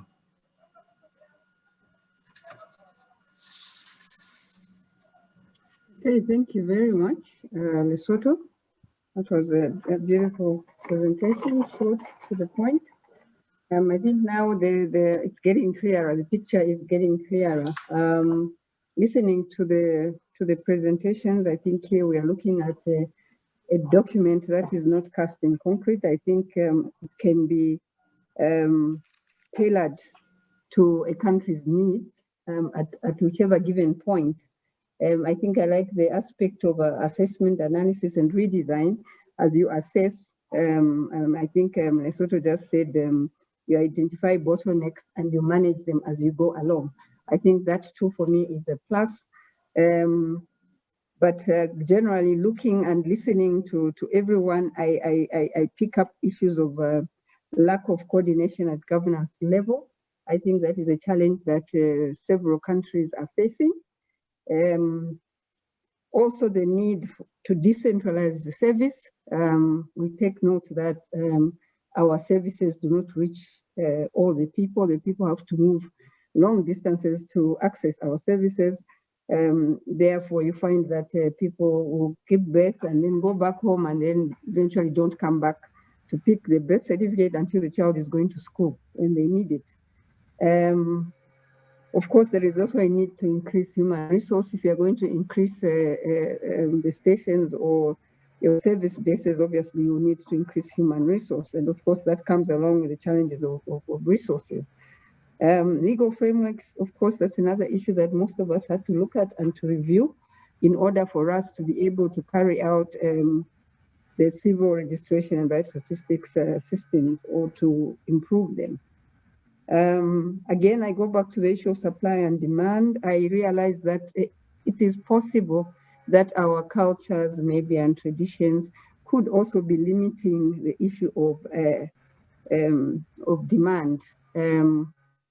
In some places, even in villages, somewhere in some tribes, even in our country, when someone dies, it's like a secret until after maybe 7 days or sometimes 1 month, and you hear, oh yeah, so and so has died. These are all issues that we probably face in Africa, of course, at different levels in different countries.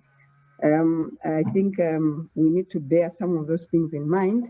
That's why I think it is very, very important to sensitize the people, to educate the people in terms of what it is we are doing. I think Rwanda spoke about behavioral change communication, which is very, very important. I think that is also a stage that we need to take before we can go out there and try and encourage people to get the death certificate or the birth certificate or the marriage certificate. They need to know the importance of having the document. But I also want to mention that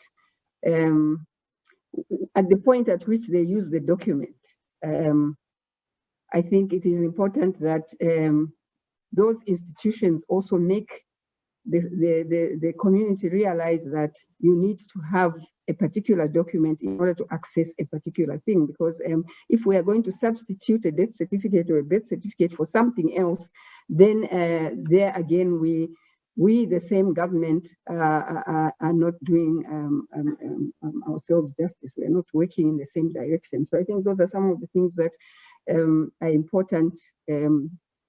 Therefore, we need to have a governance structure that understands that, a coordinated structure that understands these supply and demand situations. I think basically, in a nutshell, I think that's what I'm picking up from most of the presentations.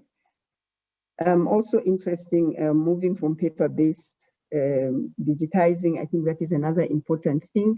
But again, nevertheless, we must also realize that not all of our areas are reachable. Not everywhere. We can't manage to digitize as far as we want because, of course, the infrastructure does not allow. But we are hoping that at some point we'll be able to do that. I believe that that is a challenge that most countries are facing, the issue of infrastructure. I also picked up something on civil registrars. I think they need to have civil registrars in places where birth certificates and death certificates are being issued. I was thinking to myself, if these facilities are if these are health facilities, we could also consider training the health workers. I think that's something we are trying to do here. We have set up birth certification and death certification centers, and we are training health workers to help us to help us offer the service. So there are all these, I think, the different interventions that we can make or do according to our countries, according to what it is we have available at that given point. And I think so far from what I'm hearing, the framework is allowing us to do that. So for the next 35 minutes, I'm not sure if the Zoom shuts down after 2 hours. If it does, then we only have 8 minutes. But maybe someone can guide me on that one before I allow or open the floor. William, what's the situation? Let's check with IT. Baldwin? No, we have another half an hour. The Zoom link only closes at 12:30. Thank you. Okay, so we can proceed. Okay, so we'll proceed. We have then exactly about 37 minutes. So go ahead, ask your question, raise your hand, and we'll allow you to ask your question or make your comment. It doesn't have to be a question. You can add to what you have heard, and then we will conclude.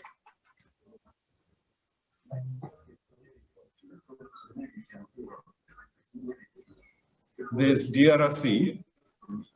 Okay, I see DRC. Please go ahead.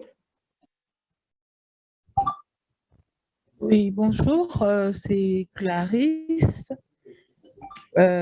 expert juriste au ministère de la Santé, secrétariat général. J'avais une question ou une préoccupation, ça dépend.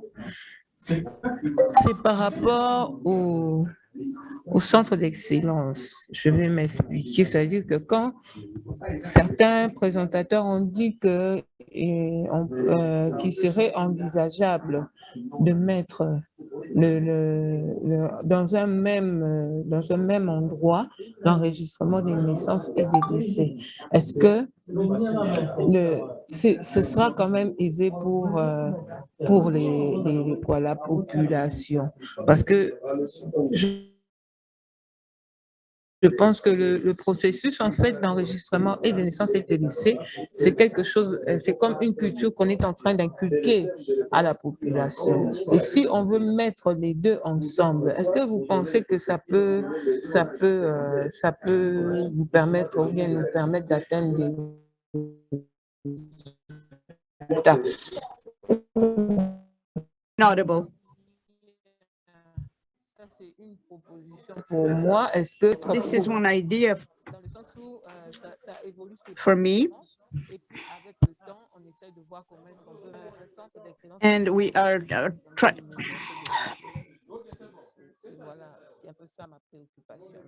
And that is my question.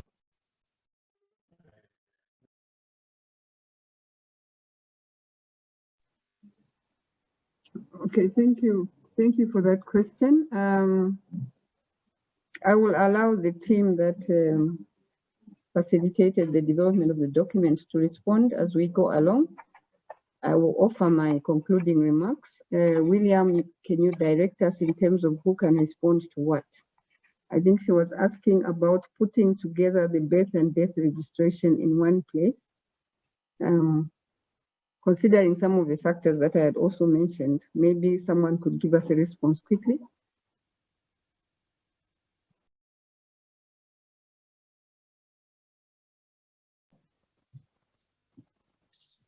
I didn't really get the question, but is registration of births and deaths done at different places in DRC? I wasn't sure about that. I thought they are done in one place.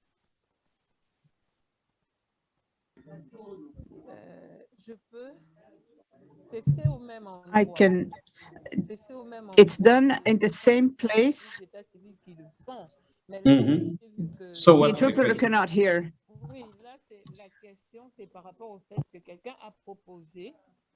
Someone suggests, sorry, the interpreter cannot hear.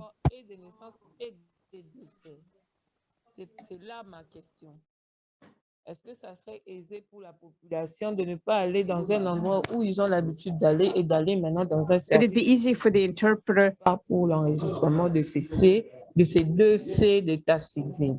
C'est là un peu que se situe ma question.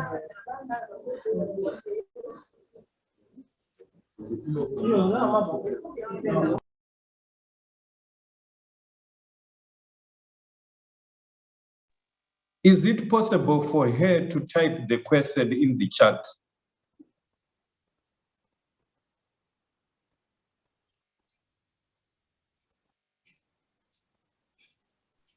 JRC, have you heard? Are you able to type the question in the chat? Oui, Madame la Présidente, je suis en train de le faire. Je suis en train de le faire. All right. We'll go ahead then, and if anyone else has a question or a contribution, please raise your hand and you'll be given audience.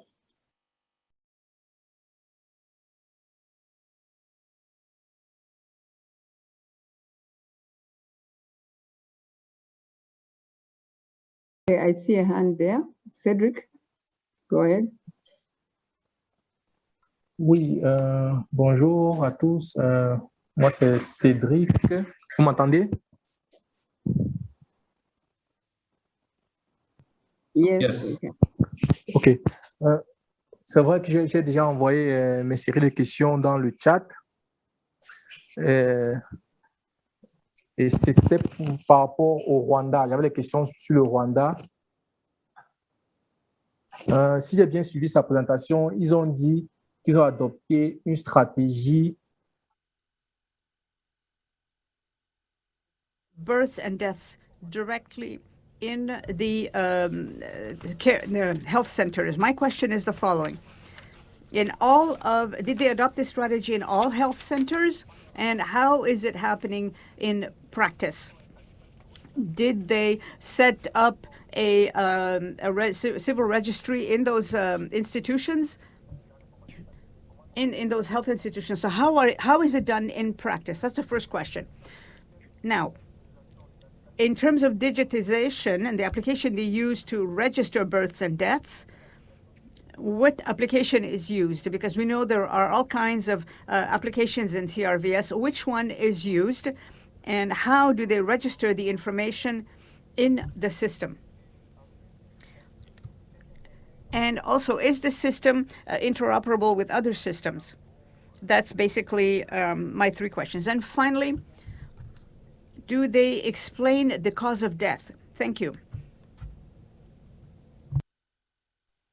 Okay, that was directed to Rwanda. Rwanda, can you respond, please? I hope you got the question.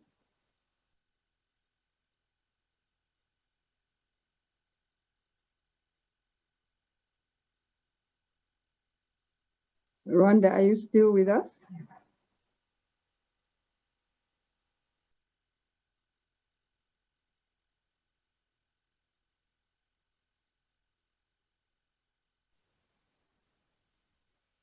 Okay. I've understood the question on whether the system is interoperable. The system was developed in a way that is interoperable with other systems. It's interoperable, for example, with the social protection system to track beneficiaries of social protection programs. It's interoperable with HMIS, that is Health Management Information Systems. So again, he asked whether causes of death are registered. Yes, the system registers causes of death. If we are talking about death, then we also capture causes of death. Another question on business process maps. Yeah, he asked whether who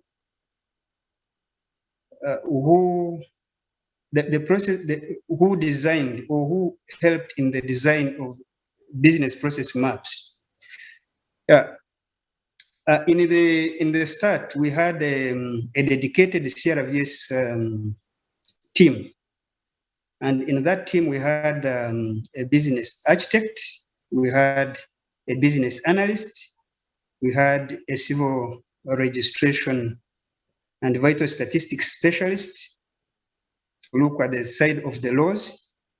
So with that team, we were able to visit. The system is in ownership of different institutions and ministries.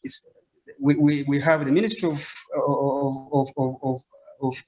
Local Government, Ministry of ICT, Ministry of Health, Ministry of Foreign Affairs for Rwandans who are born outside the country.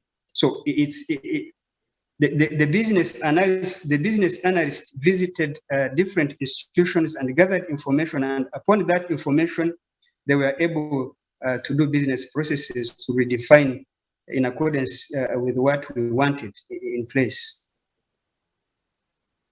Yeah, I think that's what I can say. Okay, I hope that will satisfy Cedric. Yes, I think it's important to have the different stakeholders sit at the table. I was interested in the inclusion of the Ministry of Foreign Affairs. We haven't really thought about that. Thank you for mentioning it. Now we will also consider to include them in our governance system for the Integrated National Registration Information System that we are developing as a country. Thank you very much, Rwanda. Any other questions? The floor is open. Any comments? Are we all clear on the use of the document and how we move forward? Maybe not yet how we move forward, but how to use the document. Any comments? The team, William and them, you're also free to make your comments. Maybe where you feel like you needed to clarify something, we are open to hear you.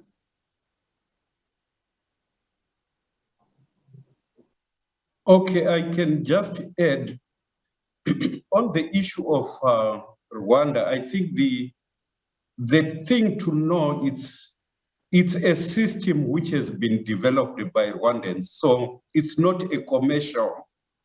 It's not a commercial product which is being used, but actually they developed their own system, and this is one of the things which we are actually encouraging countries to do because of problems of things like if you use commercial systems, you end up in situations where,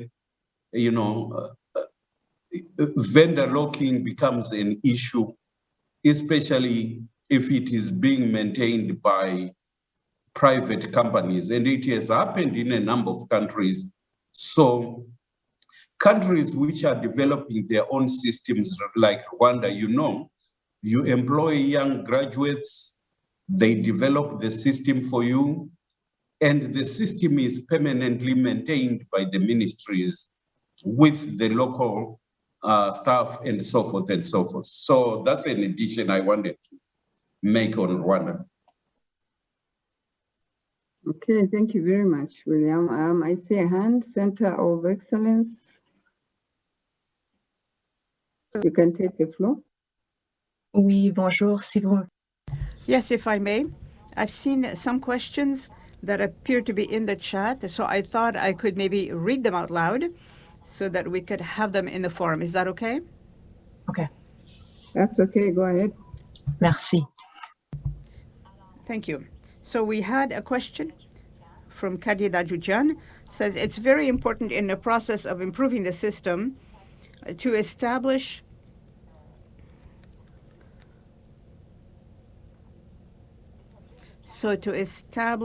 the process to identify different problems. So for Rwanda, who were the actors who took part in the implementation of the birth registration cards that allowed to identify the problem of the coverage of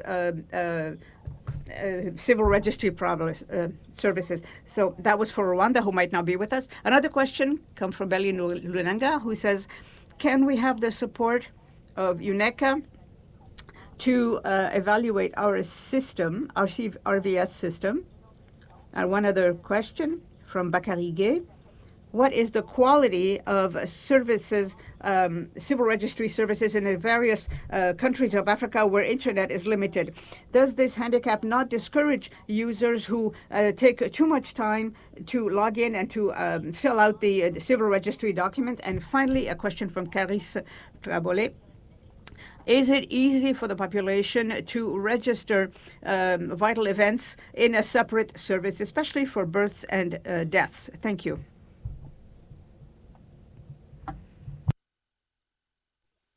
Thank you very much, Center for Excellence. The first question was directed to Rwanda.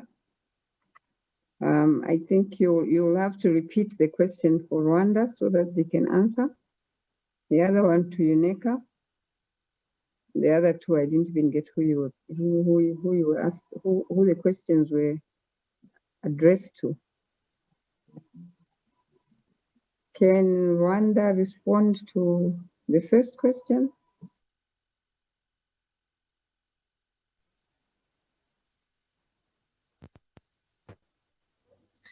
Yeah,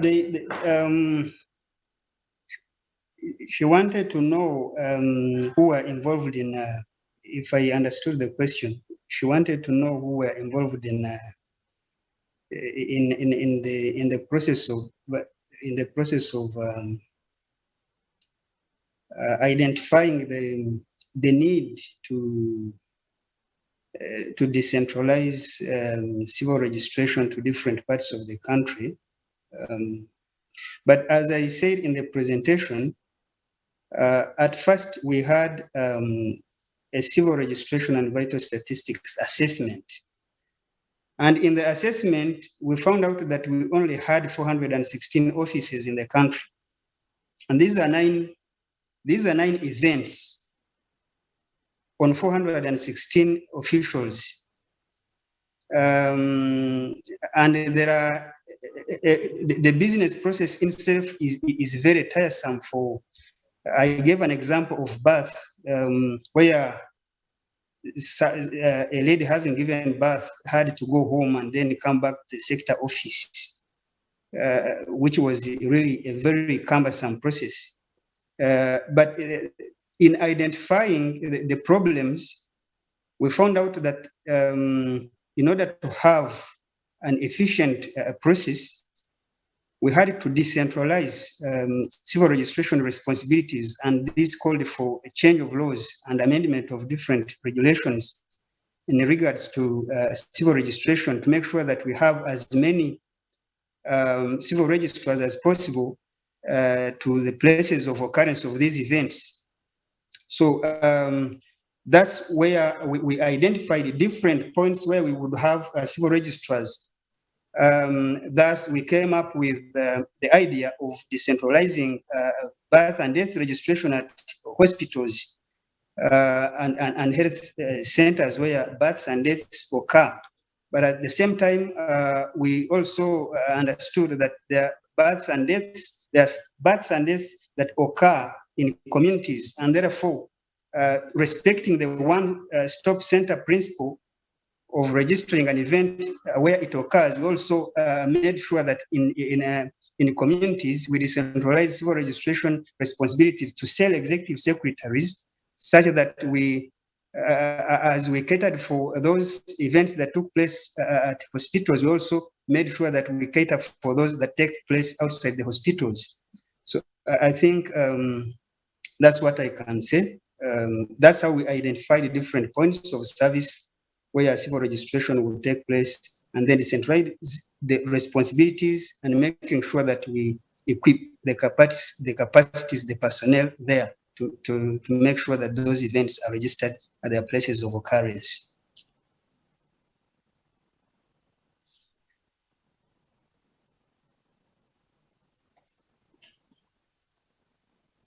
Thank you very much. Center of Excellence, can you repeat the next question? I think it was addressed to UNECA.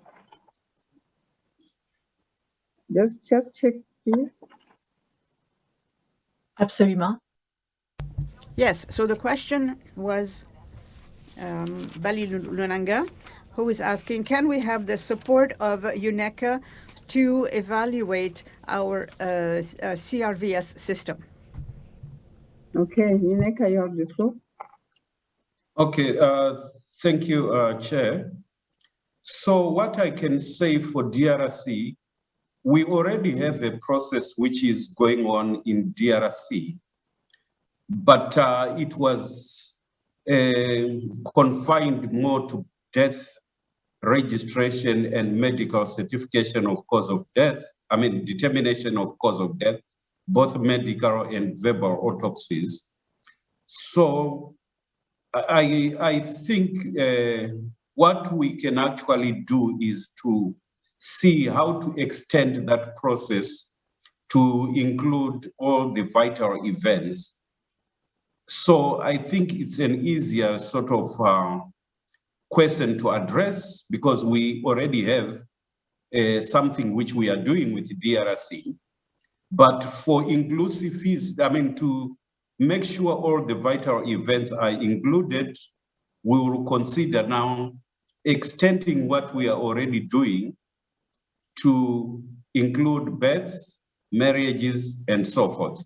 So we'll actually engage with DRC on a bilateral to see how we can include that in the process we are already engaged on. Thank you. Thank you. Thank you very much. Is there another question that we have not responded to in the chat?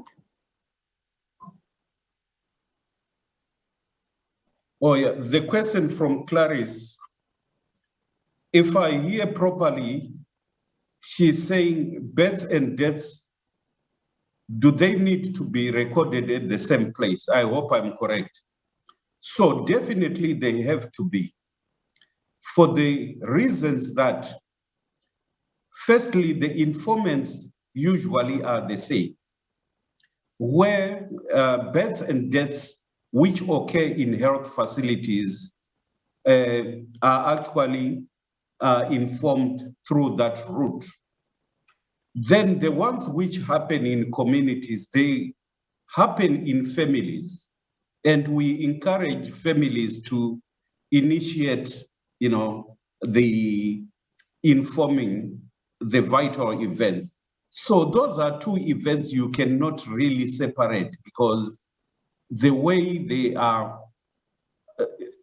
they are actually emanating from the same institutions, either the health facilities or community events, and whatever system the country builds for community vital events applies for births and deaths. And whatever the country or the system recommends for events that occur in health facility usually covers both births and deaths. Where an issue arises is on marriages. And what I know in most Francophone countries, which DRC falls in, is marriages are actually in different ministries, in a different ministry. So we are actually looking at how some of these ministries can be linked to the civil registration office. And I think even in some Francophone countries, possibly, I think also in Zambia, if I remember very well, during our assessment, marriage registration is actually done in a separate ministry.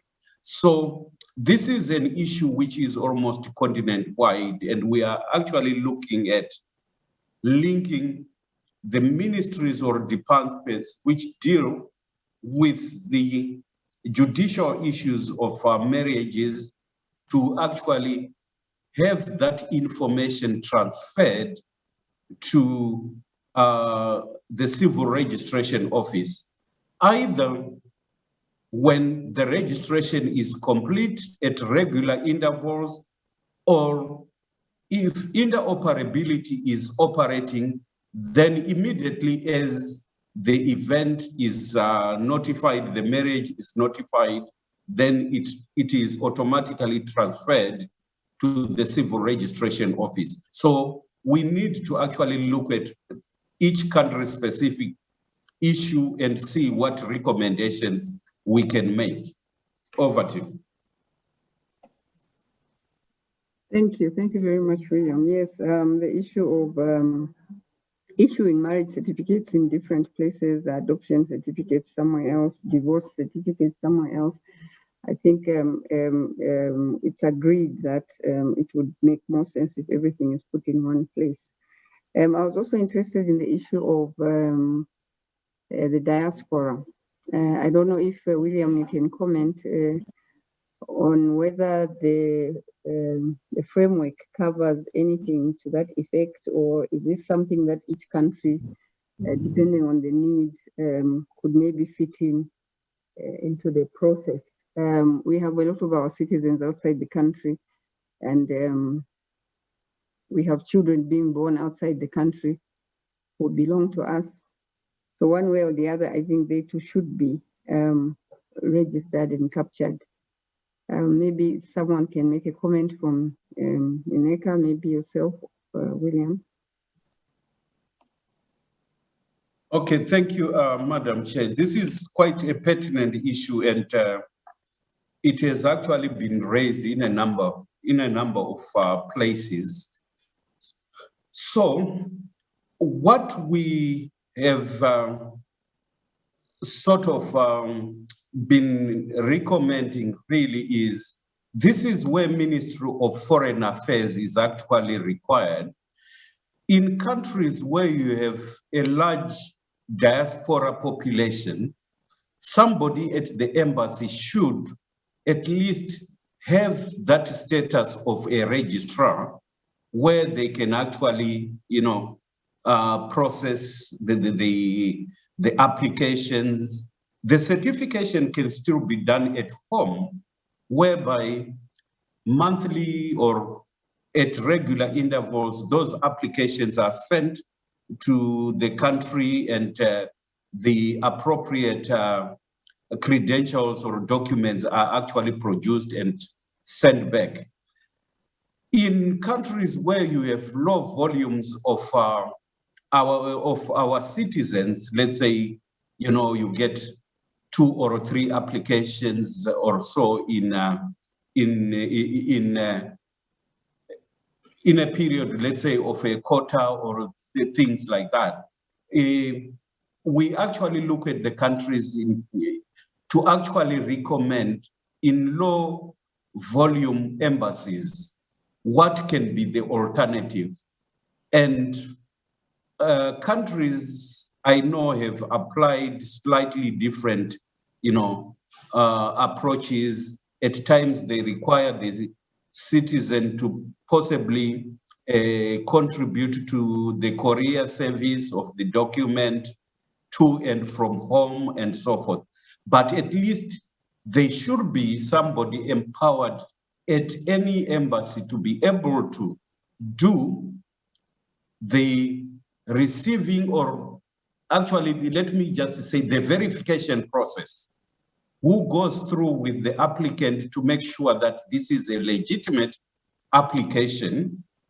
Then once that is that process is actually completed, then the documents can go through the same channel of certification, to get the certification from the civil registration office.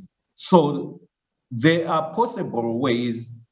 The only thing at the moment is they cannot be gotten in real time or in one visit.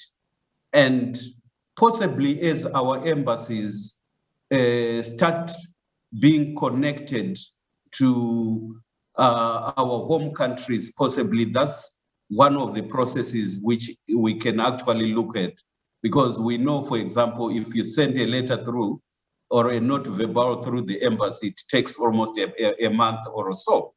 Then those are the periods we are actually expecting with the documents. So it's one of those processes which really need to be looked at, because it's almost like we actually need to see how that process can be shortened, can be quickened, and so forth. So the business process for that can be defined, and I think we'll start off with a model possibly in the countries where we are working on and try to see how that can be done. Over to you, Chair.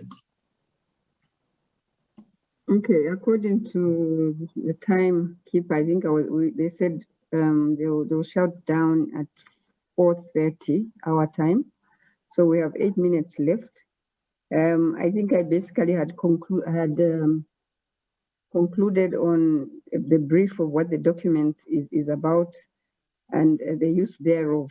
I think what is important for the member states now to hear from you, William or Oliver, is what's the way forward? Are you going to now begin to train the different countries at request, or is this something that you've already put down and you're going stage by stage? We need to just understand how we move forward from here.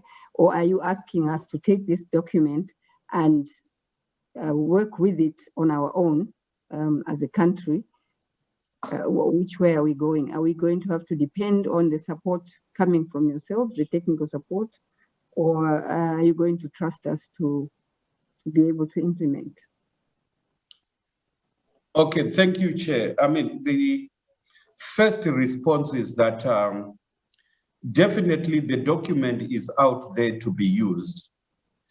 And what we would really recommend is to actually have the people in the countries look at their systems and evaluate whether they actually need external sort of assistance. Obviously, the way we had initially planned was we were going to train a pool of experts from countries. And those experts were going to go back and start initiating this process. But because of the situation we are in, we went the route now of developing the online learning tools. So obviously, we actually have to see the uptake of those online, the online e-learning modules, and once people have attempted those, obviously they will come up with questions, they will come up with what they need to do to progress, to evaluate or to assess their systems and decide what type of assistance they require. And definitely if there's a formal request, I think my director, my boss is still online. He can actually respond to that. I mean, because as ECA, we have to respond to country needs. And this is one of the components which we definitely have put a team to be able to support. So once we get those requests, we process them and we actually engage with the countries and see what will be the most effective way of working with that country. So I think let people look at the framework and see what they need. And through the director, they can actually write their requests and we respond. Over to you, Chair. Thank you very much. I don't know, Oliver, are you still there? No, I don't really have much to add. I think William has said it all. First of all, just to establish that we do have a team at ECA that will be able to support those that will be requesting for technical assistance. That's one. The second part, I think it's important that the countries themselves, first of all, look at their own situation, look at the framework itself. Where does it fit and where do they actually need assistance from? And I think once they've made their own assessment, to be very clear how they would want to even initiate the request itself and focusing on that area that needs support. So yes, we'll be available to provide support to countries on demand. Okay, great. Thank you very much. I hope all the member states have heard. We have 3 minutes to go. In conclusion, I think I want to thank the members. I'm sure we would have wanted to go on for another 2 hours. But I think what we've heard and the questions and the few discussion points that we've had have sort of given us now an idea of what is in the document. So I think we should all go back and assess and see which parts of it that we want to make use of and where we need assistance. We can also learn from those that have already begun to use the document so that maybe we will not have to request necessarily from UNECA. But I think the shared experiences, I think have already, given us an eye opener on what we need to do in our individual countries. So on behalf of the team and on behalf of the Ministry of Home Affairs here in Zambia that are chairing the Bureau, I wish you all the best and hope that we are going to meet before October so that we can give a report on what we have done in the past 2 years. It will be very important for the chairperson also to give a report as he hands over to Mozambique on how far we have gone in developing and expanding CRVS despite the COVID pandemic that we're facing. So ladies and gentlemen, thank you very much. Have a good evening and hope to see you soon. Thank you. Thank you. Anything from Secretariat? Thank you so much, Chair. I think you have raised one of the most important things that we'll actually be reaching out to countries to do an assessment of the resolution of Lusaka so that a report will be presented. We have already done a very quick tool which we'll use to prepare that report. So I urge the member states present, please respond to that so that at least the chair, when they do their handover, they can say all the 54 member states responded and this is what we have achieved. So thank you. Yeah, thank you.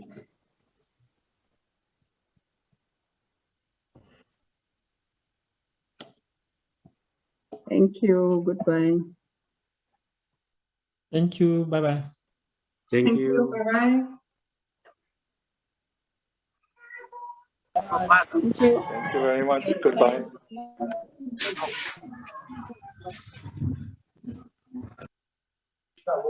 Thank you. Bye. Thank you. Bye.